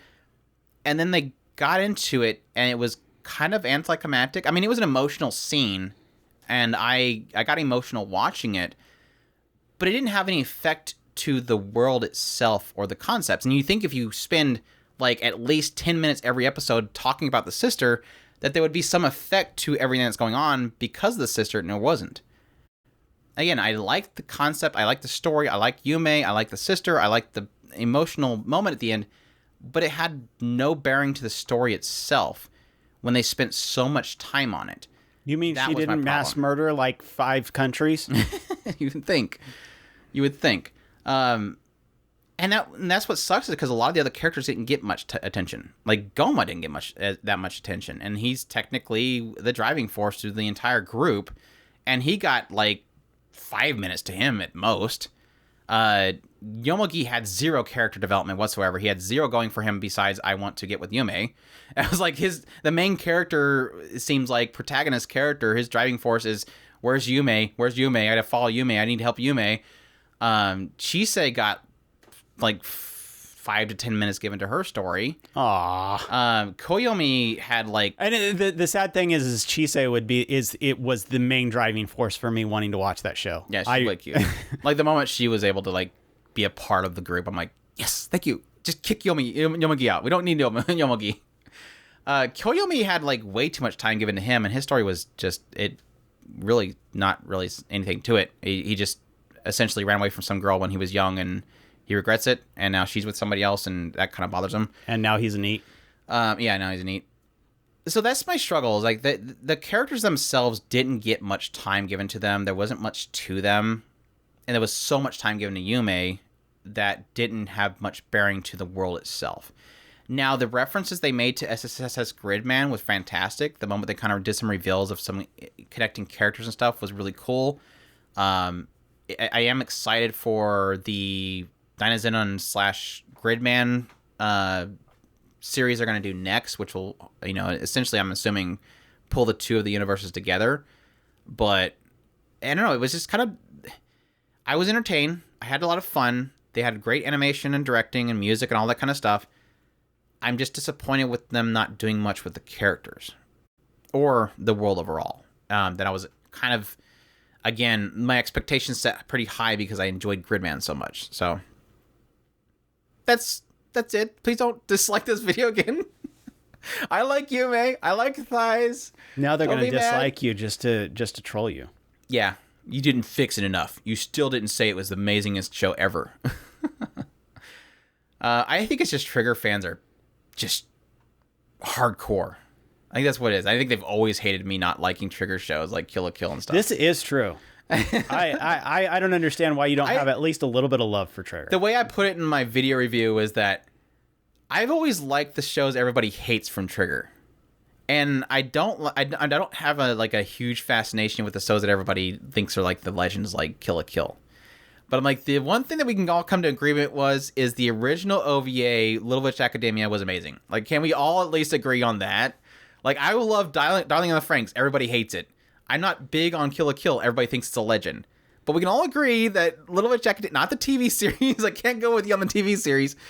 But the original OVA was masterpiece. I've always just been warm on Trigger. I generally just love the stuff that they put out. I fall away from it, but that's just normal of all shows. I mean, yeah. I've fallen away from other shows as well, so I'm just not as avid as I used to be, where I had to finish every show. Yeah, Supernatural Battles came commonplace. That was the one that we really liked, and I don't think anybody acknowledges that that's a Trigger show. Super Cub. We'll go watch Super Cub, please. Just turn it off right now and go watch Super Cub. That's really is all you have to say. I mean, it's that awesome. Okay, so let's preface this. What is the most rewarding thing in what we do? Finding gems. Finding gems. What is Super Cub? An absolute gem. An absolute gem. How much? How many users do you think is on my enemy list for Super Cub? I don't even want to know, because it's going to be absolute murder. This season has a lot of users on all the shows this season. Like, a lot of them are like 200 plus. There's quite a few at 150 or so plus, which is actually really huge for a season. Super Cub, like not even 70, I think it was. That bothers me. Like this show. Let me double check. I'm doing it on the fly here. We're doing it live. I think it was either ODDTAXI. One of the two of them is like 70,000, and it bothers me so much. 66,000. Fix that, people. Fix that, people. There is nothing more rewarding in what we do than finding gems. These series that just are nobody's talking about, and there's so much to it that is hard to put in the world. And this is literally one of the most hardest shows to, like, most shows, like Kill la Kill, for example. We just talked about that. How do you sell people to buy Kill la Kill?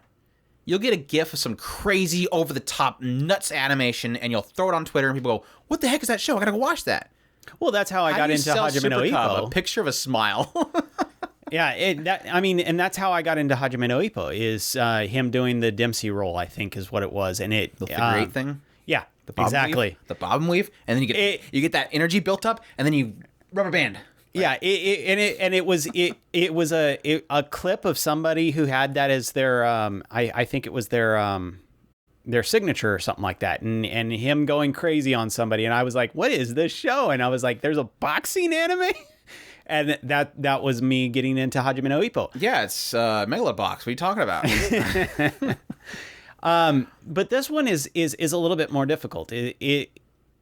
It's one of those that. You want me to get into what the show is first? Sure, you do that. Off that. I realize we haven't even explained what it's about. Anyways, Super Cub is a 12-episode series streamed on Funimation, done by Studio Kai.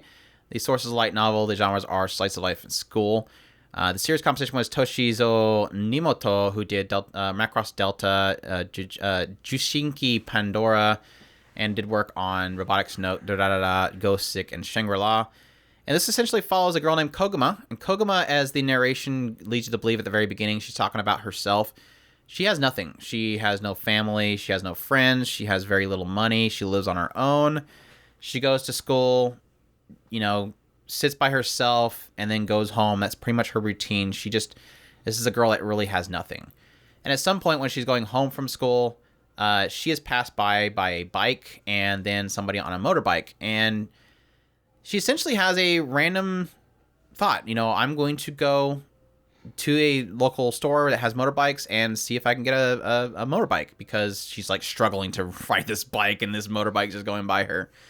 And when she's there, it seems like the old man that runs the shop kind of, noticed that she was kind of looking for something to change herself. Because when she inquires, she's like, I don't really have any money. I'm just kind of window shopping. At some point, he pulls this bike out from his garage that he's been working on, and she's like, well, how much? And he's like, 10,000 yen, which is roughly like $90. Yeah, about a current exchange. 90, 100. It's like, it is really super cheap. And she's like, well, why is it so cheap? And he's like, it led to the death of like 3 people. She's like, okay, I'll buy it. And of course, she has to get her license, and then she comes back and she buys it. And thus begins this kind of journey of Koguma as she has now gained something. Like, she has this super cub that has changed her life and made things easier for her. But not only that, but as she goes along in her story, she's meeting new people through the super cub. She's learning things about what the super cub can do. She's, finding equipment for it to kind of overcome challenges. It's allowing her to go to different places and expanding her world. And she smiles. That bright there you go. Smile. There's been quite a few shows where I've been it all hinged on the smile. Smile. There's something very special about this show. I mean, yes, we can talk. I can go into the directing. I can go into the story writing. I can go into the story composition, the visuals, all these things. This is one of those where when we're talking about a special gem, it's hitting all the marks. There's the story writing. When we first talked about this, Andrew had got me into it, and I came out and I said, the directing. Yes, the directing's on point. It was so surprising because we looked into the director and he's only done like one other thing, and it was episode 3 of 18IF. And I'm like, that makes so much sense because that was like my favorite episode of 18IF, which has its own problems. 18IF is one of those series that every episode has a different director. And he did this episode 3, which was essentially him meeting the Witch of Love, Witch of First Love, I think it was. And it was basically a tragic girlfriend story. Like, it was pretty plain. Like, this is what it's doing. It's not that it was a shock or anything, but it was so well directed, and it had that soft look to it. And it's like, this makes sense. Like, this is this guy. He knows how to essentially pull you in very quickly, and that's exactly what the series does. This is like, I'm totally cutting you off. Did you finish your thought? Or no, go ahead. I'm going to go into a very long thing, so me too. So, but it's kind of like Layback Camp. This series is kind of like Layback Camp in the idea that they managed to pull you in and this relaxing nature to where you're kind of there with them. You're just relaxing with them, enjoying things and experiencing things. And I can also equate this to being one of those series similar to Kimono Friends, where it's almost like you're watching a loved one, a child that you want to succeed. Like, you're on the sidelines as they're, running across the finish line. You're cheering them on.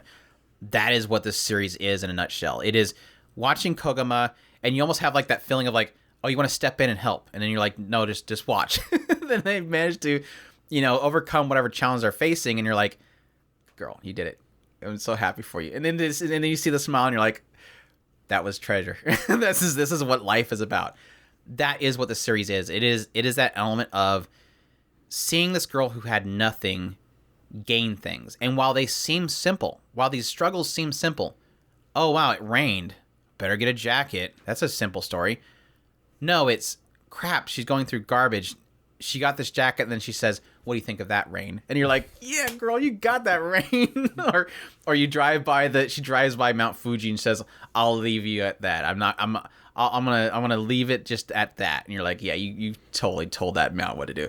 It is that aspect of overcoming challenges, though simple it seems, is huge for her. And you feel that. You feel that these are small challenges that otherwise seem very minor to most people being significant to her because she doesn't have anything and she's gaining things through this and seeing that feeling of overcoming that you just want to root for. And I think it's kind of helped by the directing. It is... They pulled off the soft tones, the characters, the designs themselves, the ability to really kind of pull out emotion through coloring. Yeah. Like I didn't notice it until like episode 6, I think it was. It was the when they went into the cafe and she drinks the coffee and you see the warm colors really kind of jump out on the characters themselves and the surroundings. And I'm like, they changed the coloring tone. And then I realized, I'm like, oh. And then somebody in our YouTube comments was like broke it down. He's like, yeah, here. And I'm like, okay, so it happened before now, but I only just now notice it, and I can't not notice it. That ability to kind of show that when the colors start warming up, and it always in like some point in which she like overcome, like she gets hand warmers, and suddenly it gets warmer. Mm-hmm. I love how they do that, because it seemed like it must have been subtle, very subtle before, and that just kind of stood out because it was a very red room. It's like this diner, so it's got she's parents are like super like about others, like they call it a hodgepodge of cultures, a scattershot of cultures, as she calls it. Like Italy in the middle with this little thing, and then you have some German, and then you have American, I think it was. And of course, the American diner area is like very kind of old, Route 66 diner, like everything's red. And so, of course, when that warmness happens, red, like you notice it, you can't not notice it. And the way that they do that is just fantastic. And that attention to detail is only equated to in one other studio, Kyoto Animation.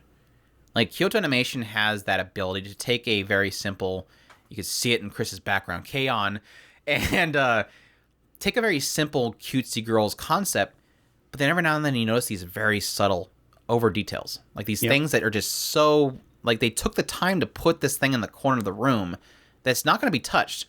But that attention to detail is what I kind of felt with this one. That attention to detail with certain things, like every morning when she got up in the morning, every time she got up in the morning, she would do her usual routine. She goes over, she gets her rice, she puts it inside the pan, she grabs her drink, pours it into the canteen, puts it all together, and they're showing like this her like super well animated pouring and scooping process. But it's to give that sense of how empty the room is. Yep. Like all these little subtle things. This is her life. This is what she does. This is her routine. The curries that she was taking from, making sure that they is the exact same ones. Picking one. Yeah. And I think at some point she changes the order in which she grabs them. So it's, again, this is her routine. They were very much specifically trying to point out this routine that she's stuck in. And then you see that breakout. And now she's suddenly changing the way that she does things. She's going to go buy that cup of coffee because why not? And those changes, I think, so subtly and so well done. And this is all pointing out the point of what I'm trying to make is the using the directing. The directing is all of these decisions. Series composition is translating the story from the written light novel into this show that you're watching. You have the visuals, which is all the other stuff that we're talking about. That's all part of this entire process. That's why we're saying this is an important show. Yes, it's centered around kind of a love song to these goofy little scooters, but what we're pointing out is that this is a masterpiece in itself. And it's very rare to get these, and that's why we're laying out that if you haven't at least given this a few episodes, give it a try. You're gonna be surprised if you are anything like me and Andrew are as far as these shows are concerned. It's such an easy sell too, because it's like, just watch the first episode. Like this isn't a 3-episode rule type thing. This is just watch the first episode. Yeah, because it gives you. The first episode gives you a really clear perspective of the tonal shift, because it doesn't take long before it goes, this is what it's about. This is her. You get her first. You essentially get her first victory, and that's enough to tell you if you're going to like how it portrays that victory, because that victory, as it goes along, is what is so like that's the carrot on the stick. Is I want to see the next time that she overcomes something, and it's just these different challenges that she's facing. Yeah, you don't get to see she, and I think she's very important. Well, no, you actually do see her. You do actually see her at the beginning. You see her, but she's not like with them and talking and everything. She's in the background. She is actually an interesting concept. I made the joke on Twitter. I'm like, Every time I had recorded a video, I felt like I was doing the she sells tongue twister. She sells on seashore. She is an interesting piece in this story. Should we just call her shy? I absolutely love her for what her importance in this story. And how, I mean, yes, it absolutely slams you towards the end when it says, this is what we were actually doing with her. But there's even more to that. The opening the Super Cub and its implements in how it is changing the main character and is why it is that the main character is chasing after she and the how there was so much to what was done in undertones that you could almost just break down and just dig into each little story element in this show and what it is actually saying. So there's even more in the undertones that's important to capture that we're underselling even that point. Just talking about the visuals and all that stuff. There's actual undertones to the story that of experiencing life, the winter and spring and bringing spring into like you were pointing out in one of your videos of them going to spring and bringing it back to where their hometown and all that neat stuff is all in there. And I just love the way that they did all that. Yeah, I was very surprised how they managed to full circle it, because I wasn't really expecting that. I expected just like a very simple ending to it, and they managed to kind of take it and go, no, this is actually a little bit more deep than you actually think. This is more. Koguma's mindset isn't just I'm going to change this and conquer it. It was really a lot more than that, and I really did like that. And that's that whole idea of the jokes about this being a Super Cub or prefecture advertisement. It's like, yeah, it's cheesy with the Super Cub stuff. Super Cub fix everything. And it was so funny at some point. It's like, that's super cheesy. This girl's crying and saying, fix it with your Super Cub. I'm like, but then there was a point to it. Like, it made sense. Technically you can. And that was the whole point. It does feel cheesy in that regard, but it does it for really cute and purposeful stuff. I will say there's only one point in the entire series that I didn't like. And it was at the very beginning of a later episode when they got a very dire situation. As I mentioned before, I will chop it up as, yes, children make stupid decisions when things are really bad. Kids aren't... I struggle with it because I think that Japan, more than any other nation, spends a lot of its schooling really focused on disaster survival techniques and stuff. Being that they have hurricane, tornadoes, earthquakes, typhoons, everything like on a constant basis. But I'll chop it up as kids will be kids and make goofy decisions, but at the same time it was like at least the parents should have been doing something different. But Super Cub fix everything. It did. I started my video impressions of that particular episode saying, girls, we need to have a talk. That's not how you handle a situation like that. But yeah, it didn't ruin the show at all. It was just, like I said, I chopped up as kids will say the darndest things. They'll do the darndest things. Kids will Super Cub. But no, overall, absolutely fantastic series. Love it to death. Yeah, I cannot suggest it enough. You need to go watch. Like I said several times throughout the entire season, go watch Super Cub. Go watch Super Cub. Go watch Super Cub. Go watch Super Cub. It's too good. It is way too good. I loved it. I miss it. I miss it so much. Record of Ragnarok, or Shumatsu no Rakyur. This one is streaming on Netflix. Ran for 12 episodes, done by Studio Graphinica. The source is a manga. The genres are action, superpowered, supernatural, drama, seinen. Series composition was done by Kazuyuki Furiyasu, who did Hajime no Ippo, Bento, Wandering Witch, Recovery Memo Junkie, and Reincarnated as a Slime. And yeah, this one essentially takes place... It kind of starts off at a meeting of the gods. And this series, or this particular IP of Record of Ragnarok, likes to mesh all of the different types of mythologies. So it has like biblical, it has Norse gods, it has they have Hindu in there and stuff. All these different types of beliefs and mythologies are all kind of meshed together. So all these gods are in one big meeting place, And they're deciding, they do this every 1,000 years. They'll decide, is mankind going to continue on? Are we going to continue to look over mankind, or are we just going to wipe them out? And in this particular meeting, this one time, they have decided, you know what, kind of tired of over, having to deal with them. They're kind of annoying to deal with. They're always fighting each other. We just don't really care about them anymore. Let's just wipe them out this time. So they do a big vote, and everybody pretty much votes to wipe them out. Well, Brynhildr steps in and says, wait. Before you do that, I'm going to, basically she suggests to them, why not just let the humans decide? Let's enact Ragnarok, which is essentially, in this particular world, Ragnarok is where essentially mankind will be able to put forth 13 heroes over the last 7 million years of mankind. They will be able to put forward 13 heroes, and the gods will put forward 13 gods, or their contestants. I don't think they have to specify that they have to be gods. They're probably going to be gods anyways, but 13 gods versus 13 humans. And so Ragnarok essentially is a tournament between those 13 on each side. The first to 7 wins. So if the gods win, mankind wipes out. If mankind wins, then they don't get wiped out, essentially. And so thus begins this tournament. They essentially they tell Brynhildr, you're going to get the 13 warriors. She's like, yeah, I got it. Cool. And thus begins the tournament. And the cool thing about it, though, is that your initial thought is, how can a human fight a god? That doesn't make any sense. So they're gonna pull some crazy thing where humans have the capability of, being super overpowered? Do they actually have supernatural abilities in humankind? What it does instead is the Valkyrie.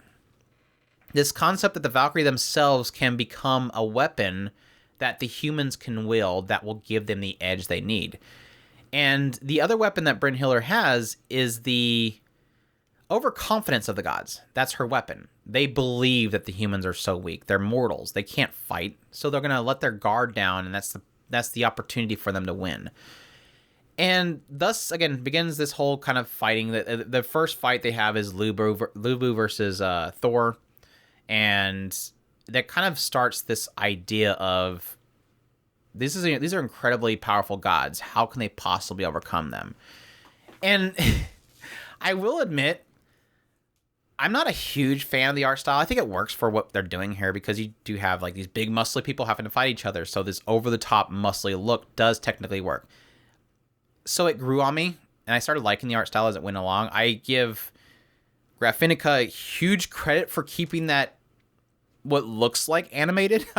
I don't imagine them taking these huge broad shoulder overpowered muscly people and constantly having them be able to like do crazy animation.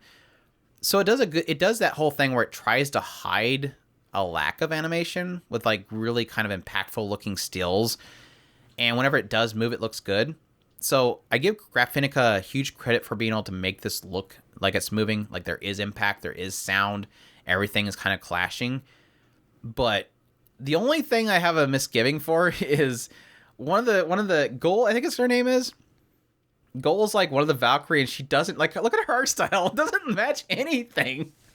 It's like this random moe girl just like pops out of nowhere, and everybody else is like super high detail, very chiseled faces and everything. Even Brynhildr doesn't look anything like Goal.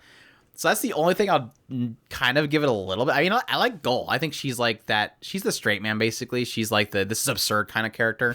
Like, this is not going to happen. Brynhildr's over there looking sadistic, like, yes, we're going to do this. We're going to kill these gods. And she's just over there like, we're going to lose. We're going to die. We're going to die. We're all going to die. There was a lot more personality to Brynhildr than I thought they would give her. And what I especially liked about the fights themselves, and there's this thing where kind of as it goes along, there's two attributes that are kind of being presented. Can a human kill a god? If a human kills a god, what does that mean to the gods? Like, if I were a god and I realized suddenly out of nowhere, hey, they can actually kill us, let's wipe them out. Yep. And that stuff is something it's currently presenting, and it sucks because this is not finished. These fights are long. They're probably a good 4 episodes, I would say, each fight. So they really only got through 3 fights so far. And so it's already got me kind of hooked to what they could do going forward. The concept's outside the tournament. And this is coming from a person that does not like tournament arcs. This show is literally just a tournament, and I'm loving it. Like, I really am enjoying this series, and I wasn't really sure early on, and I think it was about the point in which Thor starts to gain, like, a respect for Lubu, that I'm like, okay, cool, they're doing this kind of stuff. They're doing this kind of stuff, like the respect gained through clashing of swords, the idea of these aren't just humans, they actually can stand on their own 2 feet, and that respect gain plus the kind of stuff happening in the background. And then it kind of, in the second fight, it got absurd, and I fell in love with the show. The moment Adam shows up in the show, and I'm like, because it was like the episode 2, I think, Brynhilde freaks out because she gets a text that has, a god gets a text, or a Valkyrie gets a text about the lineup of fighters. And it basically reveals who she chose and who the god chose. And I seen Adam in the list, and I'm like, what are you going to do with Adam? Like, what? This is a guy who just chilled in the garden and then had a till ground. But what they did with him was so cool. Like, he was what made me fall in love with the show. Like, there was this one comment that he was fighting Zeus. And I think Zeus asked him, why are you fighting so hard? Like, you're just a human. Like, why are you even bothering? Like, you're not going to beat me. And it's already painted that picture for this show. Like, there's no way these humans are going to win. Like, this is impossible. And Adam's like, why does a person need an excuse to protect their children? And then it hit everybody in the stadium, and everybody starts crying because they realize Adam is the first human, and everybody is his children. Yep. And the way they presented it, I was like, this is so freaking cool. And then they got into his fighting style and how he actually can fight Zeus. And I'm like, I love this show. Like, this is so cool. Like, this is exactly what gets me excited. That it's absurd as all get. The moment that Zeus walks out on the stage, he's got, I forget who it was, playing like crazy fiddle in the background, and all these musicians are like, that's Bach, and they're all going crazy about the beauty of how he portrays it. And then Zeus is up there with like these shooting fireworks firing up, and I'm like, this is so stupid and absurd. Like, this is over the top. Like, as it goes along, it gets more and more absurd, and it still hits these really cool points. Like, how do you take Adam and fit him in with all the mythologies? Because Adam himself is under the concept of, biblical. And monotheism versus polytheism. How they end up doing is they take it in a completely different direction and throw him in front of, like, throws Eve in front of the gods as being wrongfully accused by the serpent. And he comes in there. Of course, they still go with the idea of her eating the fruit. So he walks into here. I know I'm spoiling like all these little moments, but I think it's like a portrayal of what the absurdity that I like about it. What does Adam do when she's in the court? He walks to the door with a big old basket full of apples, chomps, spits, throws the apple, chomps, spits, throws the apple in front of all of these different gods of different mythologies. It's fantastic. I love it. And the only thing that sucks is I don't know if we're going to have another season, and I want more of it. It is one of those ones where it's so absurd I almost want to get into the manga itself, but as you can see up on the wall over here, you can't see it. Too many that I have to read right now as it is. I loved it, though. I really enjoyed it. I was very much surprised. I actually went into it with the expectation I wasn't going to like it, and I really did. I was really surprised. So I don't know. The absurdity does sound very, very fascinating. So just watch it for Adam. We'll see. Just watch Adam. We'll see. I don't know. I'm very, very much turned off by the idea that there's only one season and no confirmation of another season. So that I struggle with anything on Netflix anymore. If I get a bad cliffhanger ending, I always get really mad when it comes to Netflix, because they always act like they're going to continue adapting stuff, but in some cases, I'm not sure if Netflix is even directly involved with this one. So I might be throwing my frustration in the wrong direction, but it was a lot of fun. I really enjoyed it. All right, Zombieland Saga Revenge is our next one. Streaming on Crunchyroll, running for 12 episodes, done by Studio Mappa. The source is a original, and the genres are comedy, music, and supernatural. And for those not familiar with the Zombieland Saga franchise, the first season pretty much opens up with a guy named Kotaro.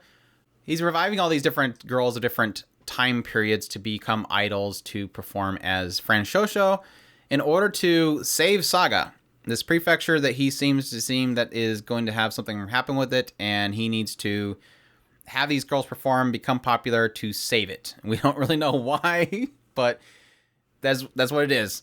We have Sakura, who in the very opening segment, if you have not watched it yet, go watch the opening segment of the first episode. She's this girl that is inspired by idols. She wants to become an idol, and as she's going to go to school one morning, she walks out her front gate and is immediately hit by old Truck-kun. We have Saki, who is a biker gang leader from, I think, the 90s. We have Ai, who is a recently passed or deceased idol who was on a stage and got hit by lightning, unfortunately. Junko, who is essentially, I think she's in the 1980s Showa period idol. She was like a singer, soloist. Lily, who was unfortunately died from a traumatic experience, and that was another one that was more recent. She was a child actor? Yeah, child idol. Yugiri, who is like way back in the late 1800s. She was like a performer back then, or like a hostess lady, I guess, like a red light district kind of thing. And then Tai, who we have zero clue what's going on with Tai. I think Kotaro put it as she is special because. So yeah, she's a little different. It seems like they all like start out as like actual zombies where they just like mumble and want to bite everything, and they all have this awakening time where they suddenly regain themselves and can talk normal. And Tai's like the only one that has not had that happen yet. So yeah, and so these girls as Friend Shosho work for Kotaro, who again just has them perform in order to again save Saga.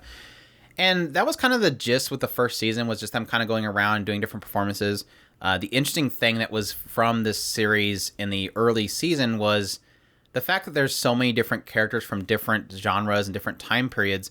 It's like a really crazy mishmash of different types of mediums they cover. Like they do a rap segment, they do heavy rock stuff, they do your typical pop idol stuff.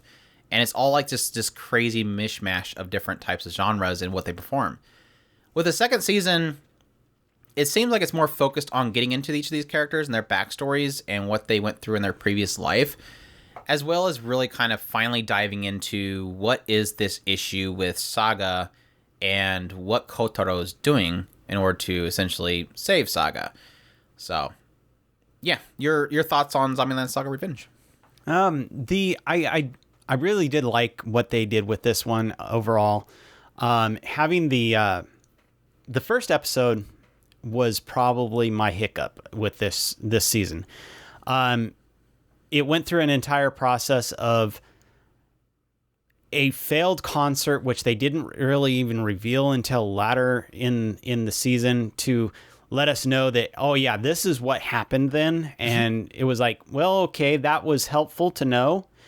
But one of the things that really did turn me off about the first episode was it just didn't mesh with what I was enjoying about with the first season. I couldn't quite put my finger on it, and until the second episode, when we finally resolved the issue that was in the first episode. I didn't realize how much we relied on Kotaro as a element to the show. He's while I do appreciate Kotaro and how much he adds to the flavor of the comedy of the show, I didn't realize how much I relied on his humor. A lot of the girls are, in a lot of cases, they're reacting in a lot to what he's saying, and so while I thought that the girls their humor was good, I didn't realize how much they relied on him as the catalyst for a lot of their humor. Yeah. So I agree with that one. Mamoru Miyano, who is the voice actor for Kotaro, he's a very eccentric character, and that was the thing with the first season, was a lot of the driving force for the show with the first season was Miyano. Miyano was that character. It's kind of a similar situation to The Way of the House Husband. And it was so funny. I was hearing somebody else, another podcast, talk about Way of the House Husband, and they were talking about how they enjoyed it. And then they talked about the live action, and they were making fun of the fact that they chose some random actor for that. And it's like, no, that's Kenjiro Tsuda. He is literally that character. Like, you cannot have that show without him. And instead of, taking some random, I don't know, good actor, if you think that Kenjiro Tsuda is a bad actor, and having him voice over that other actor would look really weird. So instead, they chose to have Kenjiro Tsuda, who literally is the embodiment of the Way of the House Husband, this Yakuza that is a house husband. The way you do that is just to have him play the live action role, and you get that same voice, that gruffiness. And that's what Miyano does with Kotaro in Zombieland Saga, is he is this character, this crazy, over-the-top, eccentric nut job. Go, go, go, go, go, go, go, go. He's Baka Zombie. That is his character, and he literally made the first season. Now, granted, I loved all the characters and the goofy performances they did, but him in the background pushing them forward and acting goofy every time they had this, the next episode would open up, they would be in this like prison-looking room. He'd walk in and tell them what they're going to do next, and he would do it in the most bombastic, over-the-top way. That was it. And then, like you mentioned, the first episode, he's a depressed mess, and he's off to the side, and all the girls are just doing jobs, and he's depressed, and they keep trying to pull him back in, and he's depressed because he feels like he failed, and you don't realize that until later on when they actually do that. And I'll agree with you. That was my only hang-up in this entire season was the fact that they seem like I know why they positioned the arcs the way they did, but what you find out is that like later on in like episode 9 or something like that, or it was like 6 and 7, I think it was, it's the backstory to Yugiri. That technically, chronologically for the storytelling should have been the first episode and the second episode. And then they should have done that later episode that actually shows them do this concert and fail, and then start with the first episode where they're trying to pull Kotaro back in. But I know why they didn't do that, because they didn't want to open it up with Yugiri's story, because that would look weird. Like, you just start the season and it's just her. That doesn't make any sense. So they chose purposely to push her and the failure way over here so they can open it up with the usual characters all together doing something. And like I said, I think that's a detriment to how it laid out. But in the end, I understand why they did it. It's just unfortunate circumstances, I guess. Yeah. And I agree. A lot of the story that they did cover was well done. After that first episode, you get into most of the main storyline. They did really well. I especially love that I finally got a resolve on Yugiri. Finally understanding where she comes from, what her significance in the story, and that was probably an She's always like a back. Yeah, she's always character. been, and I've always wanted to get and to finally get that she's a legendary courtesan was just absolutely fantastic to finally get an explanation of why they were calling her that in a lot of cases.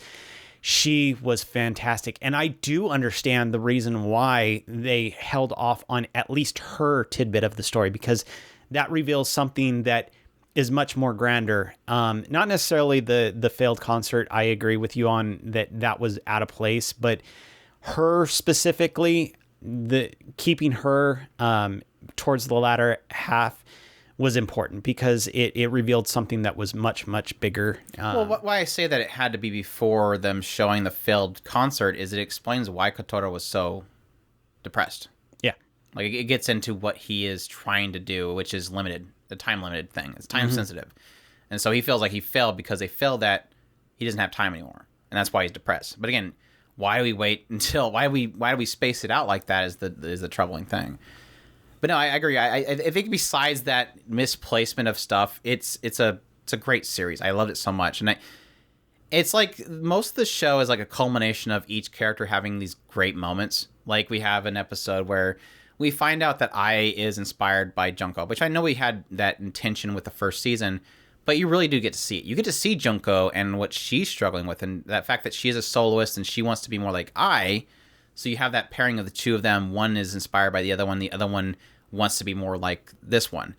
And then getting into, and I love that when they showed Junko's backstory, it goes back to that Showa period of technology. So you have like the entire backstories in 4:3 ratio, which is like that nice little touch that they added to it. It is funny because I don't remember her much in the first season. Well, I remember Junko in the first season. She was one of my favorite characters, but I don't remember her voice as much as in the season. Like this season, fantastic. For some reason in this season, every time she would step forward on the stage in front of everybody and sing, it was like, holy crap, she just excels so much to the rest of these girls in her voice. It's such a strong voice. Mm-hmm. And it makes it credit to what she was. She was a solo performance, and that's what her thing. And I love the smash it thing with her. You did say smash it. Smash it, smash it, smash it. But his mouth is just drops when she does that. Yeah, Lily's performance. They had like this whole Japanese Got performance, which is pretty much America's Got Talent kind of thing. And yeah, her performance on the stage, her kind of getting thrown a curveball and how she kind of fixed that was just perfect. She was so adorable up there.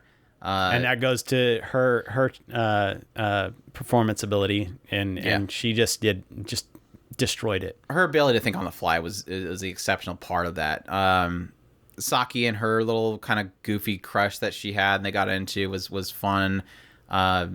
Retouching on the fact that Kotaro and Sakura have some kind of connection that was... Every time they do that, it's heartbreaking. It's like you know what they're doing with that. It's just heartbreaking. Getting to Yugiri and her history was great. I wish she had a little more of a role in it, but it was technically her story. I think we more got a tail end of it, technically, of her life, which I think is the only kind of little bit of a thing that kind of feels a little bit underwhelming about it, but it still was... The significance to the overall story was huge. The last performance they had of this season was just awesome. So fantastic the way they put that together.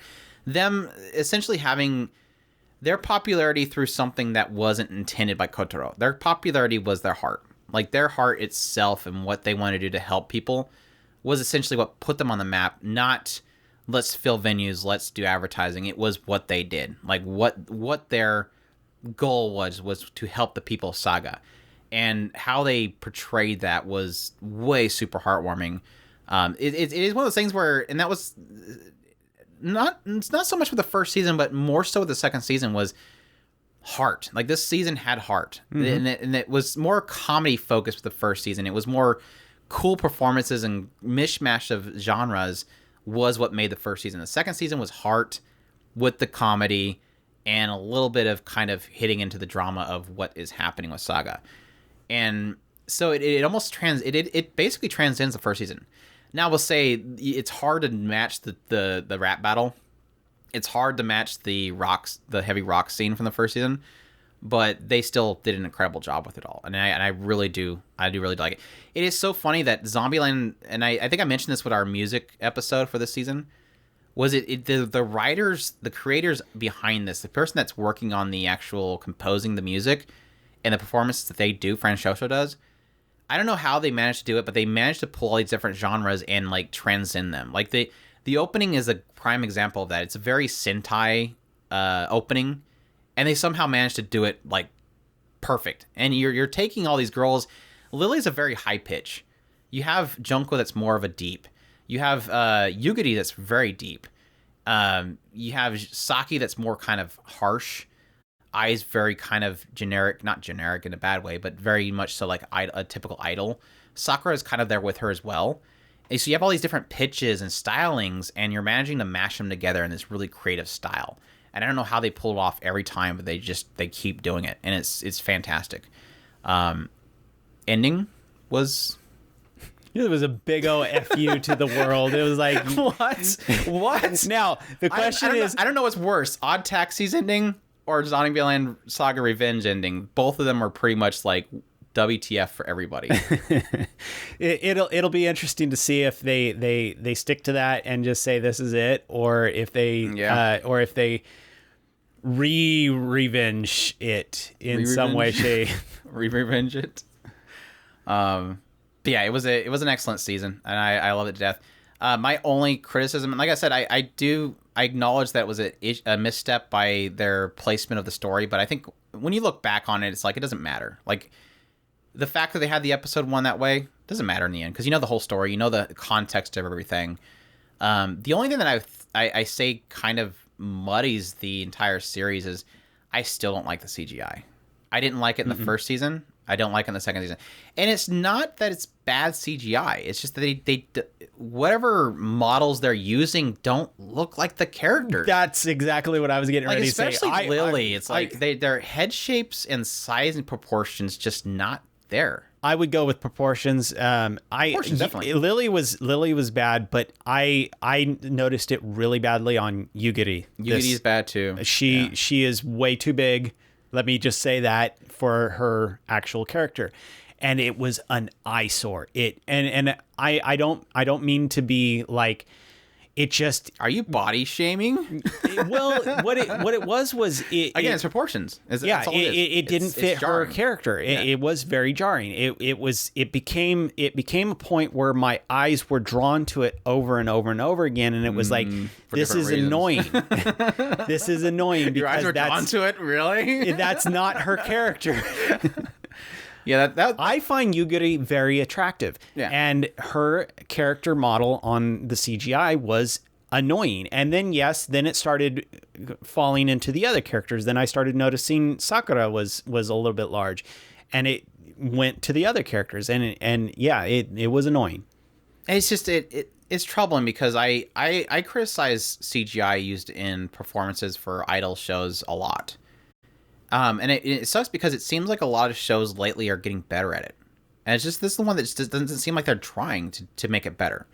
Like I said, I understand why they use it, especially that last performance. I don't know how you could... I mean, I can see how you can hand draw that. Honestly, I think no matter what, it is a shortcut. Mm-hmm. And I hate it. I really do hate it. But at the same time, a lot of studios are getting better at matching the modeling right. And this one, I just don't think they're doing it. They're just not...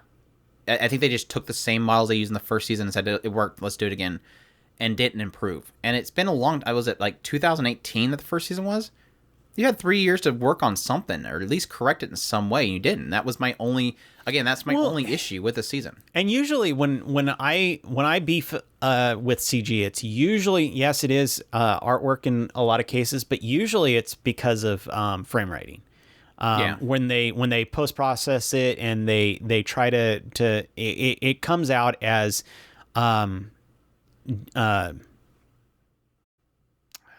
where it looks like it's jittery when they're moving. Cutting. Yeah, the frame cuts. And if it's done well, it doesn't matter. I mean, you'll usually a good example is usually when you look at a really high-end video game and you can see it looks all smooth and when the hair flows, it flows well. These, it just looks like big old stiff things on the side of Lily's head as she's turning her head.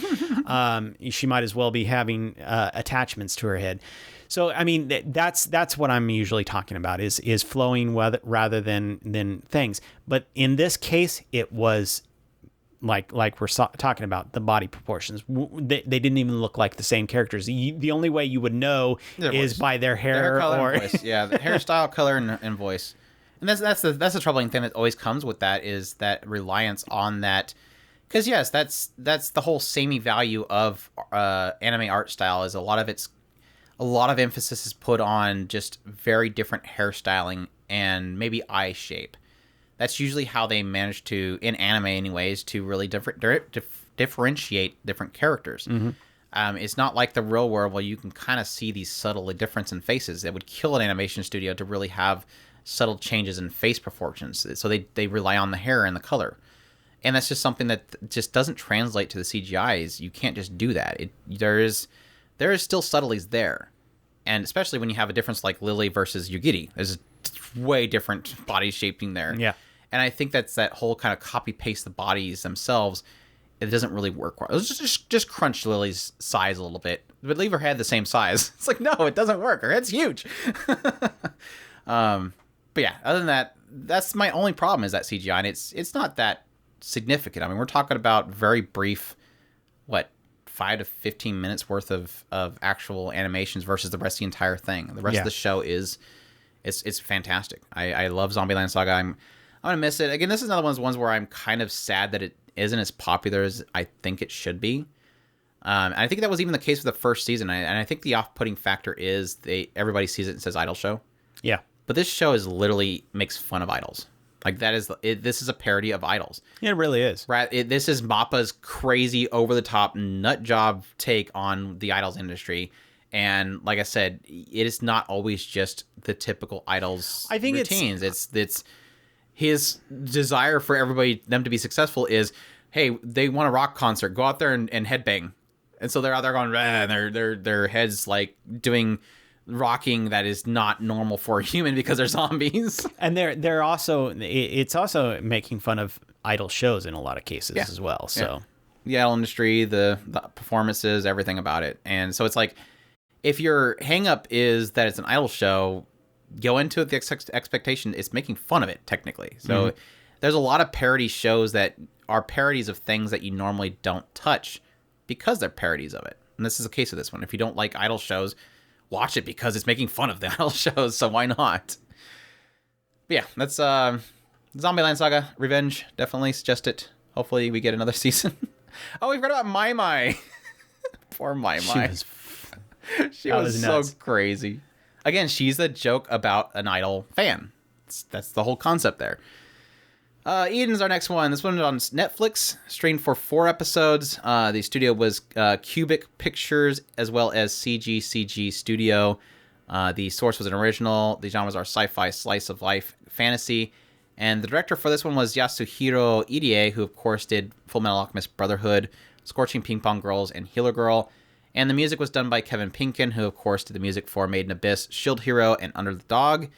And this one essentially takes place 1,000 years after mankind has disappeared. Robots are roaming the world itself, processing fruits and all this kind of stuff.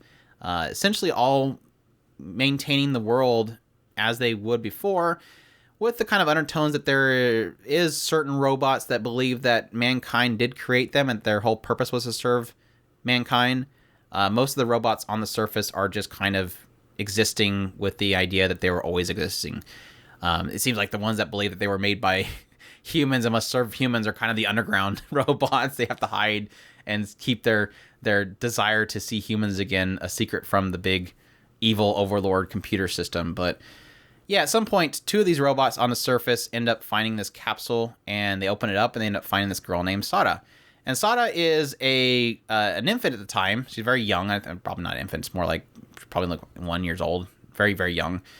They find this girl, and while one of the robots is like, we must report to, the guards, let them know that there's this human because humans are bad and humans are dangerous. They've been told that they've been programmed that humans are dangerous and they must be, taken to the overlords to handle it. Well, the other one's kind of like, hey, she needs food. Let's get her food first, and let's give her a nap first, and kind of taking care of them. So the 2 of them are essentially over time taking care of Sada as they hide it from the guards that come by and check every now and then. And eventually until she goes older, and then at which point she kind of, they at some point realize they have to take her away from there, that she's eventually going to get caught. So they end up finding this group of robots that believe their purpose is to serve humans. So they take her there, and they just basically raise her together, or with this entire community of robots, until the point that she gets to where she kind of seeks out other humans. Like, there's got to be other humans out there somewhere.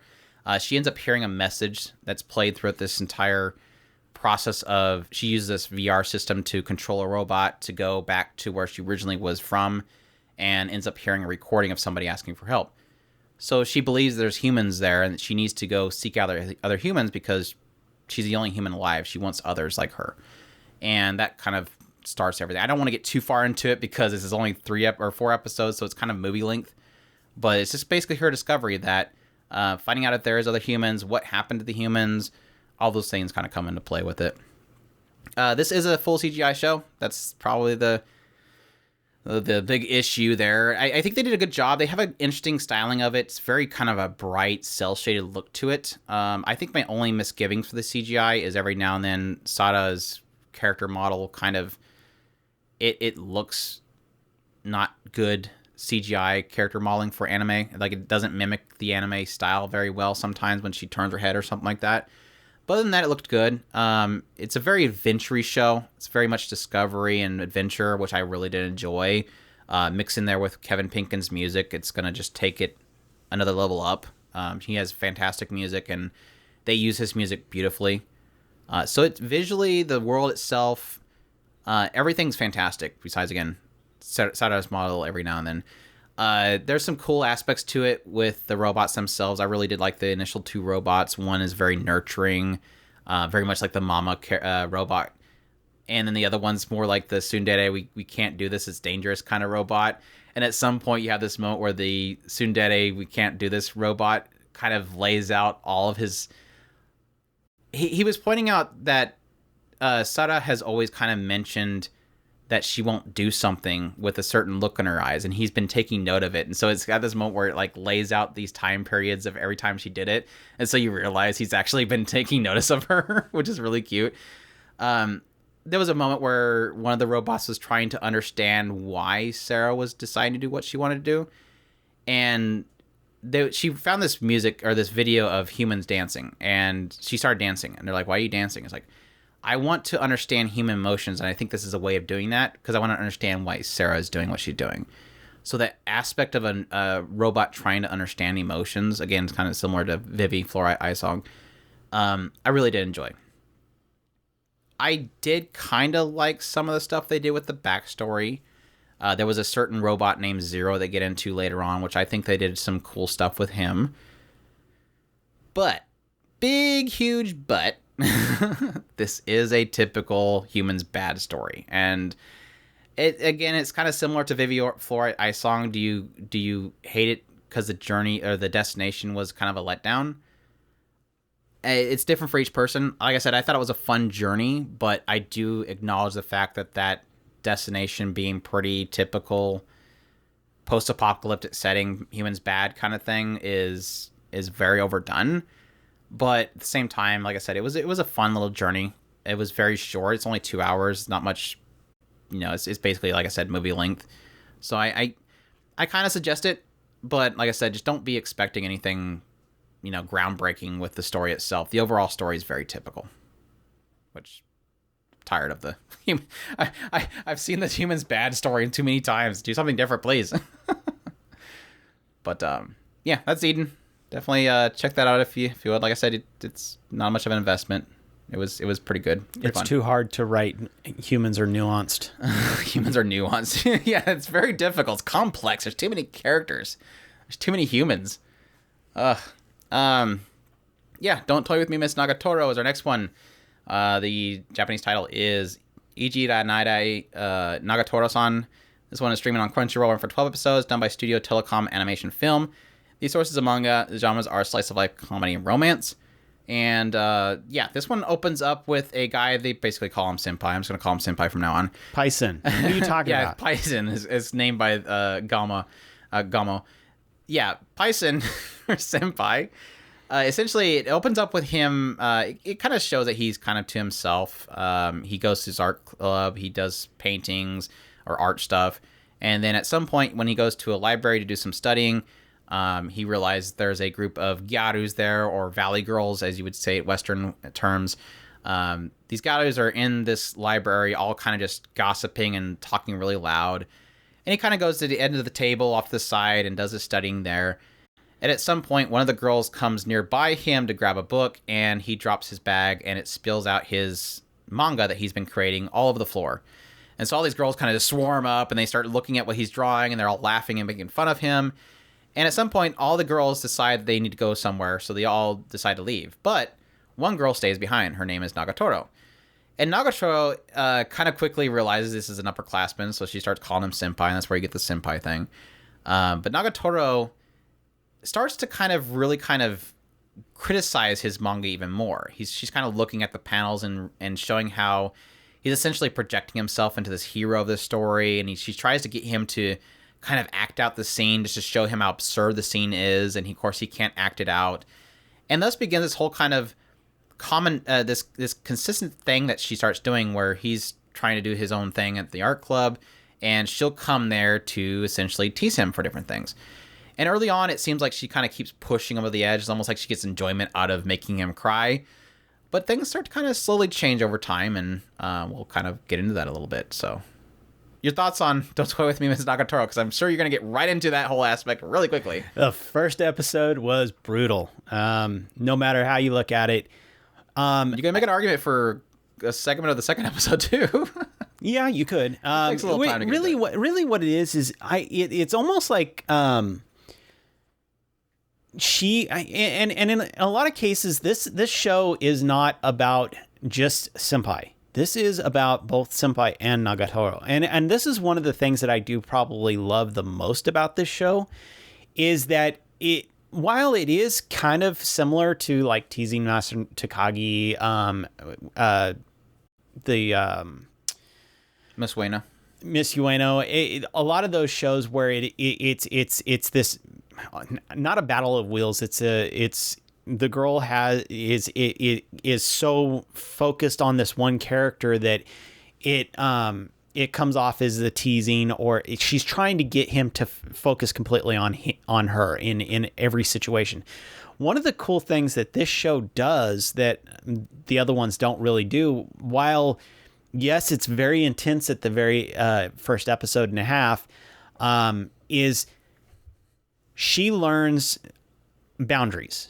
And I think that that's one of the coolest things about that first episode and a half, where while it was really rough to get through it, because I mean, I'm sorry, it brought up all kinds of bullying situations in my past that I was like, did I misinterpret a lot of those things? You know, no, Chris, I don't think a Tangirl was trying to get it with you. But no, it is one of those things. It's like she did change over the course of the show, and towards the end, I mean, we get a massive payoff at the end that I kind of seen it coming, but at the same time I wasn't seeing it coming, because it's one of those that you can feel this is just their routine from after you get through the first couple of episodes. Their routine is pretty much set in stone, and you understand how they play on each other, and that it works. He's growing as a person, and she's actually growing as a person as well, where she's learning that what it is that she really wants in life, it may not necessarily be just being a bully. She likes this one particular character, and she likes playing with him, for a lack of a better term. But I did like the way that this show came out, and I love Nagatoro. I actually kind of like some of the other Garus. They're kind of goofy in their own way. Twisted. Sakura is scary as hell. Sakura is gonna get somebody killed. No, I think the thing that was so transcending with this one versus the several other, the growing popular genre, which I call the teasing girl genre, that I think is going to be a hit eventually.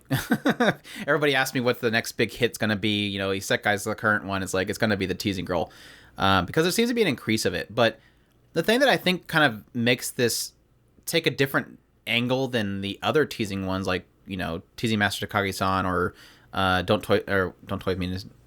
Don't Toy With Me, Miss Ueno. Miss Ueno wants to hang out, or no, Yuzaki-chan wants to hang out.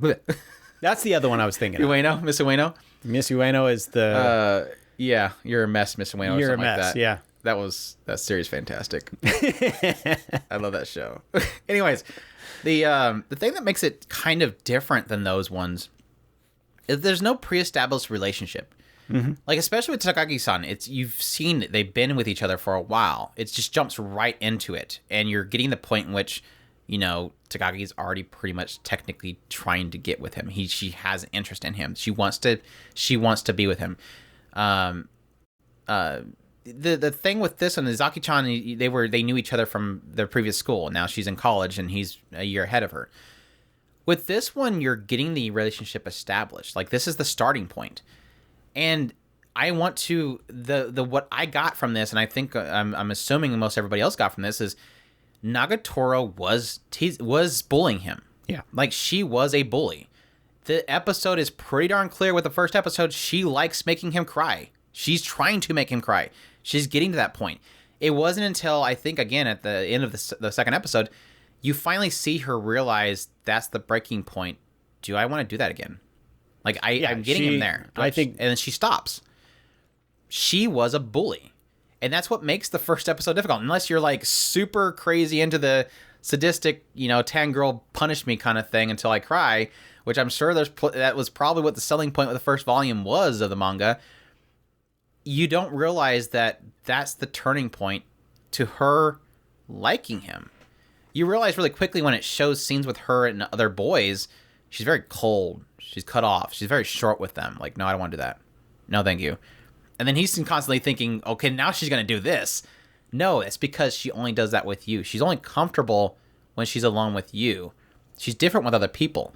And it was like one of those things where it kind of started striking that nerve of like, so when the other girl starts showing up, is she going to go back to, bullying him? And she was fighting with herself. I loved it. Like that whole aspect of the other girl goes to touch him and she has that like cat, like her jealous face is the cat face. And I loved it. And it was great because at some point I was trying to figure out, is this one of those cases where she's going to be trying to push him to be different? Does she want him to grow basically brass? Did she want to brass up? And it was so cool because they had one point where he finally kind of brasses up. And I think it was like my favorite scene in the entire series. He kind of walks forward and says, let's go. Like he stutters. He's like, let's go. And he's like, I'm not sure what's going to happen. And it cuts to her and she's like, yeah, let's go. And I was like, yes, she acknowledged it. It was such a great scene. So it's like, this is so funny because we're talking about anything but the comedy, and it's supposed to be a comedy show. But that's the thing. It's like, this is the unique aspect of this show is a bully turned romance. And the driving point throughout all that bully to romance is the comedy. The comedy is the train that it's driving through the story of this budding romance.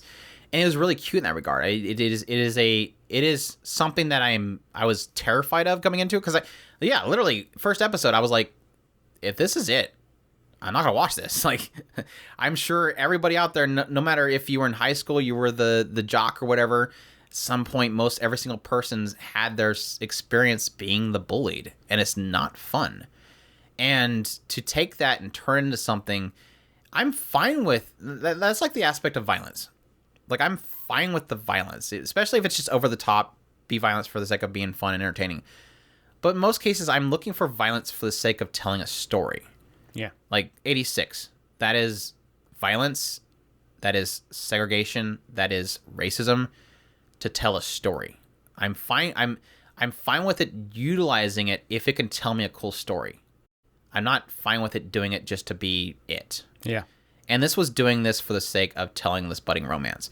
Yeah, and then once you get comfortable with it, it's like suddenly out of nowhere, I'm enjoying this goofy teasing. I love every time that she tries to push him into something, and then he finally goes, okay, fine, I'll do it. And he turns around, and then she freaks out and runs out the door, embarrassed. It's like every time that happens, it's gold. Like after we got past the bully segment, I loved it. I think that she's absolutely adorable. Tan girl, best girl, obviously, as always. But it wasn't until we got that established. Yeah, it's one of those things that you really feel as you get a couple of episodes in, you really do feel the interplay between the two and how they balance each other, and it works really, really well. Out of curiosity, a silly little thought, because at the first couple of the teasing girls, we separated from this show. But what would you put Tonori Noseki-kun as? I didn't watch enough of that as you did. I think I watched I watched the first season of it. I thought you watched the whole thing with me. I wouldn't really call that a teasing. Well, girl. At first, it's an observe the absurdity. The first couple of I think it was Teasing Master Takagi-san. We compared the two, or another one that came out that was very similar to the two, and we put the two together. But now we don't even bring up Seki-kun anymore because that's not even like you were saying, that's not teasing girl. Yeah, teasing is a specific thing. It's the idea of the unwanted attention and you don't realize it's love. Yeah, and that was the funny thing is like I said, that one's more observe the absurdity. Yeah, with a straight man. It was one of those things that I think that it seems like Teasing Master. We compared the two, but then after that, everything else started comparing to Teasing Master Takagi-san. So Well, no, I think that was probably a drawn comparison there because there's other elements to it besides that is equal, and that's the kind of the budding young pup love kind of thing. Just kind of the skit based element of it. Yeah, that definitely is equal to something like Teasing Master Takagi-san. It's just, yeah, until we started getting, Ueno and Izaki-chan and stuff, that's when it turned into Ueno. I could focus the teasing aspect. Yeah, Ueno I could put over into this Seki-kun because it's more about the reaction to the absurdity.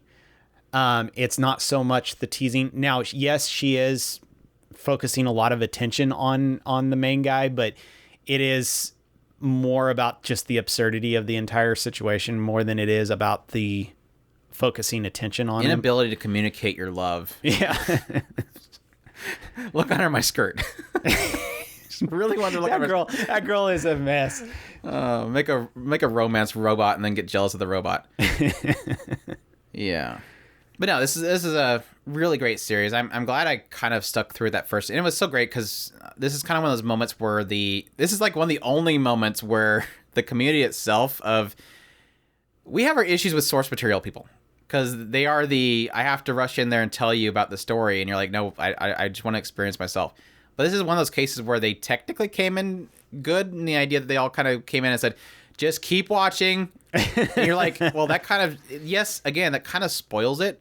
But at the same time, it's like, but that one was you rescued this show. Like, yeah. I honestly, if we didn't have that perspective, I don't know if Chris would ever touch the second episode. Because that first episode was rough. Yeah. Right. I mean, we try to watch at least 3 episodes of anything, or at least 4 or so, because that's where that turning point is. Not really so much. It's the hanging point, because that's the concept of the 3 episode rule, is that it's going to have its reveal in the 3rd episode. That rarely ever happens, but it establishes a chemistry. It establishes a concept at least. Mm-hmm. And unless it bait and switches like something like I don't know, Punchline or something like that, you got a pretty good idea what you're getting into. And this is one of those cases where thankfully that was like that push, like, okay, well, so obviously it's going to turn into something else. Well, even when I had mentioned it to Andrew when we were first talking about it, and I was like, I cannot get a read on her. I cannot get a read on her. That was the struggle. Was like early on, it was like, this is like moving back over here. So we were like constantly talking through, after podcast recordings, and it was like, that was that concept of like, there's only like so many different directions I can see this going. Either it's he's eventually going to turn into a sadistic, like, or is it not masochistic, where he likes it. Like, he's going to eventually turn into where he just likes it. And I'm like, oh, please don't do that. It's going to turn into her, again, kind of realizing she likes him. It's the teasing into, oh, well, I actually enjoy being with this person. So it was like, or it's going to just be a bullying story where people enjoy this because they like the whole concept of somebody being bullied, and she's super cute, so it's okay. If she was not super cute, we would not be okay with it. And just to be clear, she's hot and she's tan, that it's okay to watch her bully this guy. If she was ugly and huge, you would be like, this chick is stupid. now, just to be clear, to give you an idea that no, there is no holds barred in anime. Okay, Miru tights. Look at me while you're disgusted. Yeah, it's a thing. So why wouldn't they do that with this? So nothing's off, no holds barred. So yeah. You forgot the biggest one, Chris. Pupa. The bodily consumption fetish, which is a thing, apparently. Literally eat me. Don't toy with me, Miss Nagatoro. Definitely a suggestion there. Cute little show. And our last one is ODDTAXI, saving like the biggie one for the end, apparently. That just happened. I'm sorry. I try to space them so I don't talk. Like, I try to make it to where it's like a show that only I watch, so I don't have to talk straight for a long time. But yeah, ODDTAXI. This one's streamed on Crunchyroll, ran for 13 episodes, done by Studio Ola M and PICS. This was an original series. The genres are mystery and slice of life. And this one follows a cab driver named Otakawa. And he's like a walrus guy. He just drives around his taxi cab. He really kind of enjoys his job. A lot of people, including like his doctor Goriki, he kind of points out the fact that he has like this really good memory. Like if he sees somebody, he can recognize them in a crowd. He's got this really good, like almost photographic memory kind of thing. So it's kind of an interesting thing about him. His little quirk is that he's able to kind of really tell people from a crowd if he's met them once.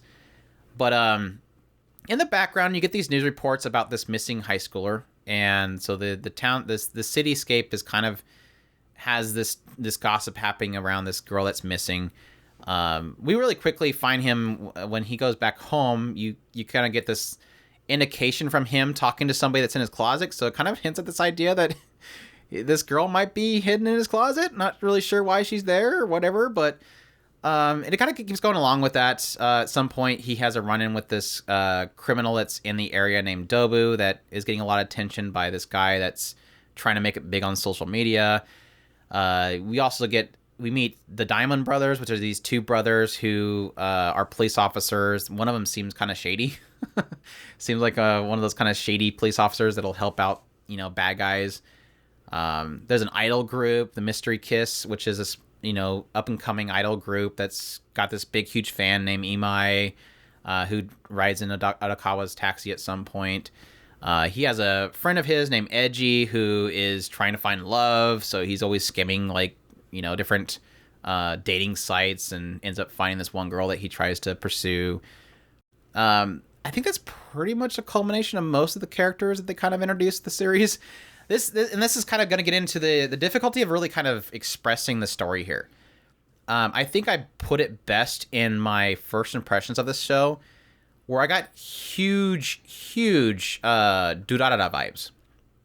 And for those who have not watched Durarara, it's basically this idea of this big city, big bustling city, and you have all these characters who have seemingly minor stories, but the creativity and what they absolutely mastered with ODDTAXI is having all these different stories intertwine at different points. And of course, obviously, the big connecting point is Odokawa. He's a taxi driver, so obviously he's going to move people around a lot.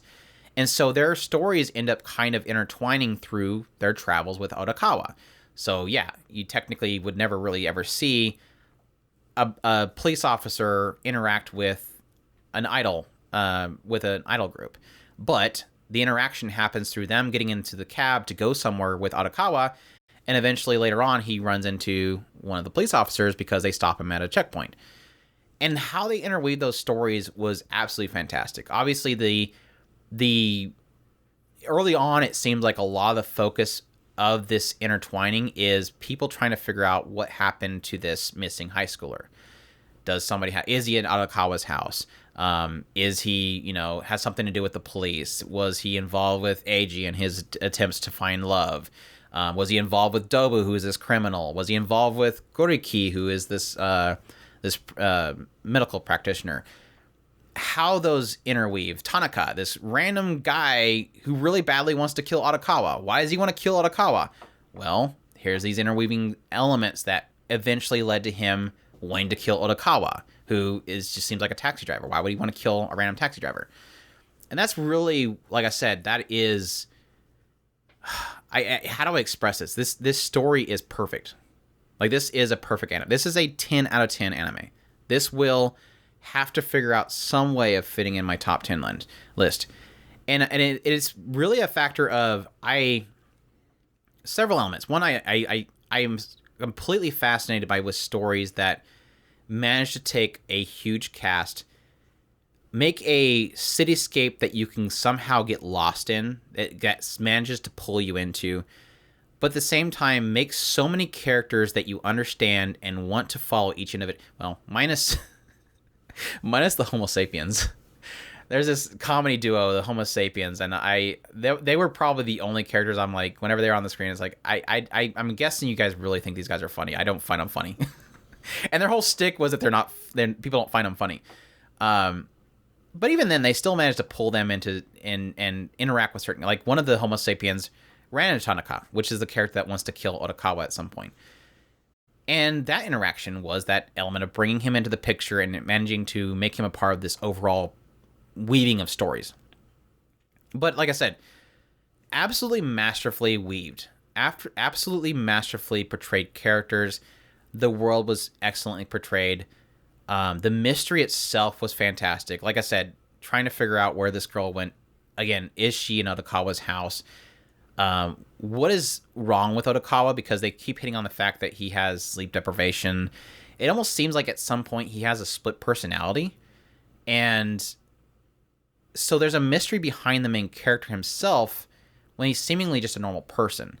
His willingness to get involved with, this crime group that, is very dangerous. All those aspects are just, like I said, I cannot say enough how amazing this show told this story. Now, and the other cool thing was, and I told Chris this the other day, I hate when shows put story into books and audio dramas on the side, because there is a side story to this. And this is one of those things where I hate that it's a part of an audio drama that you'd have to go out of your way to check out. But at the same time, it's so cool how it actually interweaves with it. This is not too much of a spoiler, but there's a pin. And I remember seeing this pin several times throughout the show. And this pin keeps showing up with different people. It's a really it's a pretty big looking pin. It's got this kind of, decal thing at the tip of it. And so it kind of stands out. It's a pretty big pin. It's very colorful. And it keeps showing out different points. Like I remember one point, one of the Diamond Brothers had it in his shirt pocket. And it's like, why the heck is it there? And the audio drama is essentially them talking about this pin and how it is with each person. And you can also kind of track how it goes from one person to another. And there's a whole... It's not significant except for the ending. And that's the cool thing about it is that there's this kind of, even after you watch the show itself, there is technically there's an alien egg hatching moment at the very end. There is that thing where this feels complete, and then suddenly that egg hatches, and you're like, wait, why do we just show that? It's the Zombieland Saga issue. It's the, wait, why did that just happen? And that's the troubling thing, is it's like, are we going to do... I don't see this having a second season, honestly, because it doesn't seem like it's going to have the same charm with the second season. I'm not going to explain why, but it's not going to have the same charm if it goes into the second season.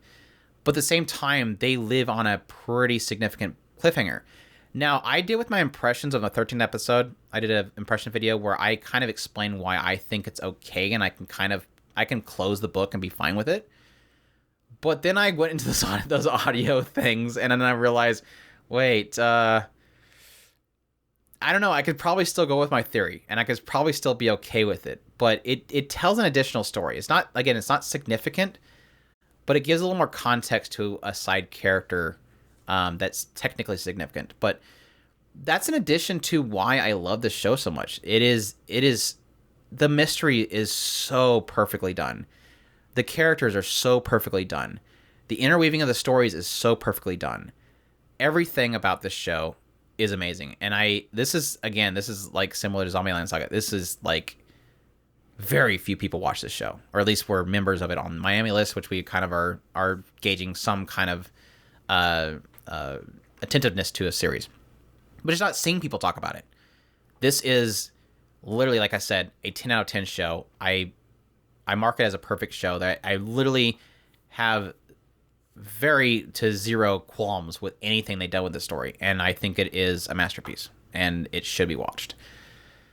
Yeah, I think the only thing that was off-putting when I first started was obviously the fact that they're all animal characters. Like that is obviously probably the thing that most people probably seen the cover art and said this isn't an anime. And I think they captured the anime style, especially with the female characters. They have the typical anime style trappings, the usual kind of moe looking eyes and everything. And maybe it's off-putting the idea that it's just a taxi driver. But it was so funny because it took me until like the third episode, I think, was out before I ended up running into... I bring up his name a lot, Nearly on Red. He streams on Twitch now. I followed him a lot during the ReZero stuff because he kind of hyper dives, like super hyper dives into stuff. And he was covering this show. And I'm like, wait, why is he covering ODDTAXI? It's just a slice of life. People get in this guy's car. They probably talk about their day and they move on. And the first episode seemed like that. And then I noticed it had a mystery subgenre, and I was like, crap, I gotta watch this now. It's gotta have something in here. And honestly, early on, like I said, I was not feeling the Homo Sapiens comedy routines, and they kept playing them on the radio. And it just, at some point, I don't remember exactly when it did, it grabbed me. And that mystery started ramping. And then I think it was a point which I realized how they were intertwining the story. I think it was Tanaka. I think it was Tanaka's story, which I think it was like the 3rd episode. And it was weird because when Tanaka's story starts, the episode opens up with him in like high school or something, or middle school or something like that. And it was talking about how obviously the kids had their own hierarchy of popularity. And he was talking about if you're not physically fit and you can get in with the crowd of the jocks and stuff, the way that you stood out from the rest and raised up in the hierarchies was by different collectibles they were doing. At the time, they were doing erasers. And so him and this other kid were at constant competition about getting the most fanciest, coolest erasers. And I'm like, I totally remember like back in the day. You mean magic cards? It was magic cards. I remember Pogs. Pogs were huge. And even stupid, and this is equal to the whole eraser thing, we had pencils at some point. It was different graphic pencils. And you didn't even, like, we were like drilling little segments on boards and putting in our window, these stupid pencils. And it's like, and I understand, I connected it. Like, I get the stupid mentality. It's a stupid childish mentality they had.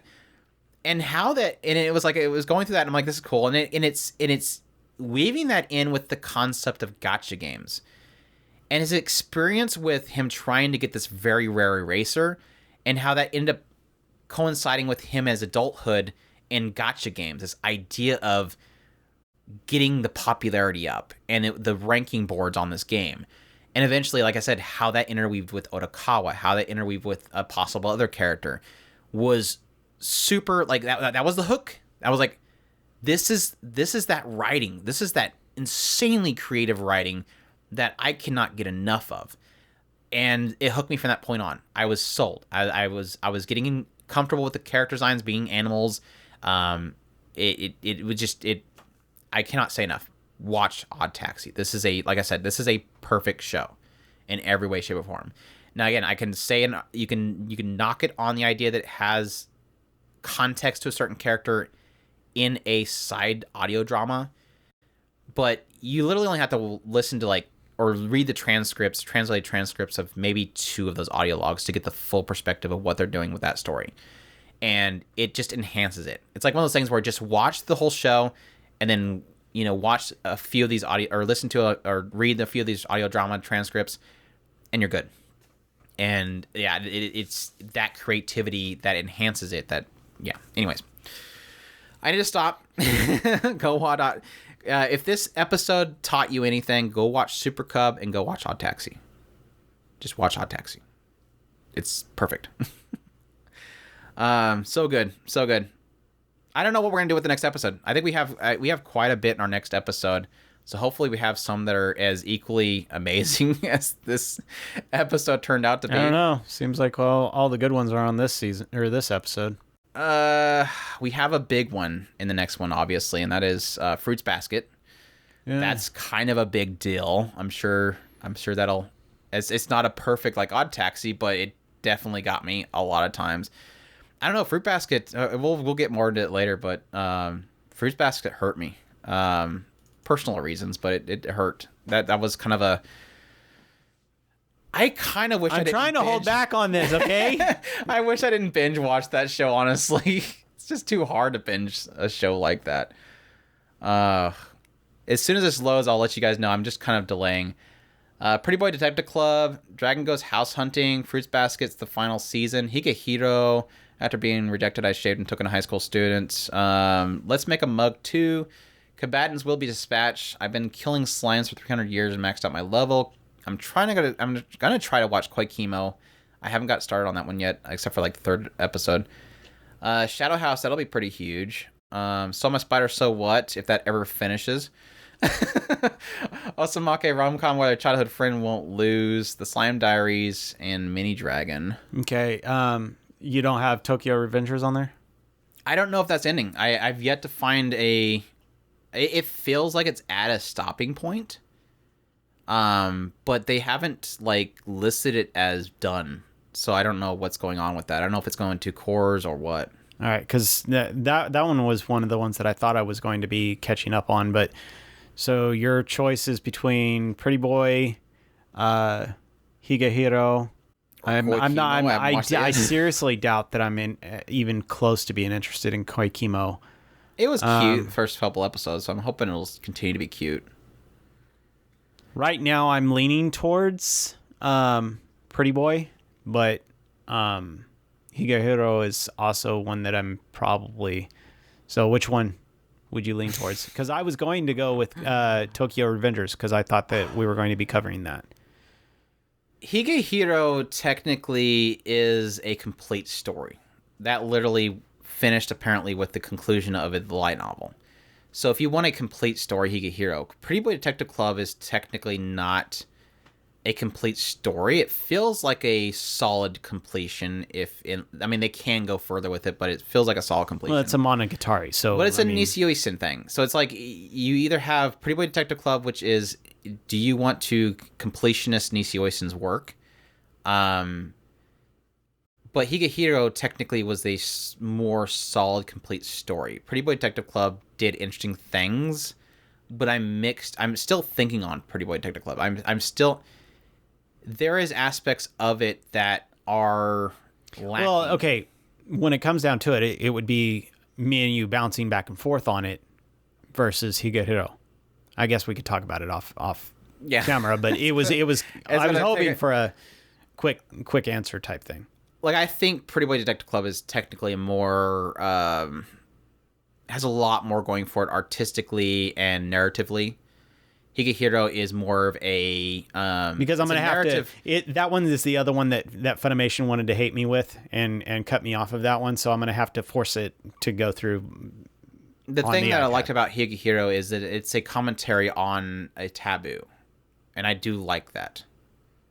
So, I mean, honestly, from an artistic standpoint, Nisio-Isen, it's hard not to say Pretty Boy, but yeah, we'll talk about it more. I might can try and hit both of them, but there you go. One I'm going to focus on. The answer is both. What it'll come down to is time. I'm going to be prioritizing one or the other. Well, you shouldn't have started on Osamake. That's your problem. Your fault was that you started watching Osamake. Hey, I liked Osamake, so. That's it. That's our episode. I hope you guys enjoyed our reviews, our first parter of our reviews of spring 2021 anime season. Thanks, Chris, for joining me on here for once. Anybody that's on the audio has no clue what I'm talking about, but yeah, hope you guys enjoyed this episode. As always, you can find us at talkersbear.com. That's where you can find all of our anime, new and old, great community forum links at the top. Social media links on the right side. A link to our YouTube channel where you can find all of our videos if you're not watching this on video format. Or you can find links to our podcast if you're watching us and want to get our podcast link and all that kind of stuff. We hope you guys enjoyed, and y'all take care. Oos.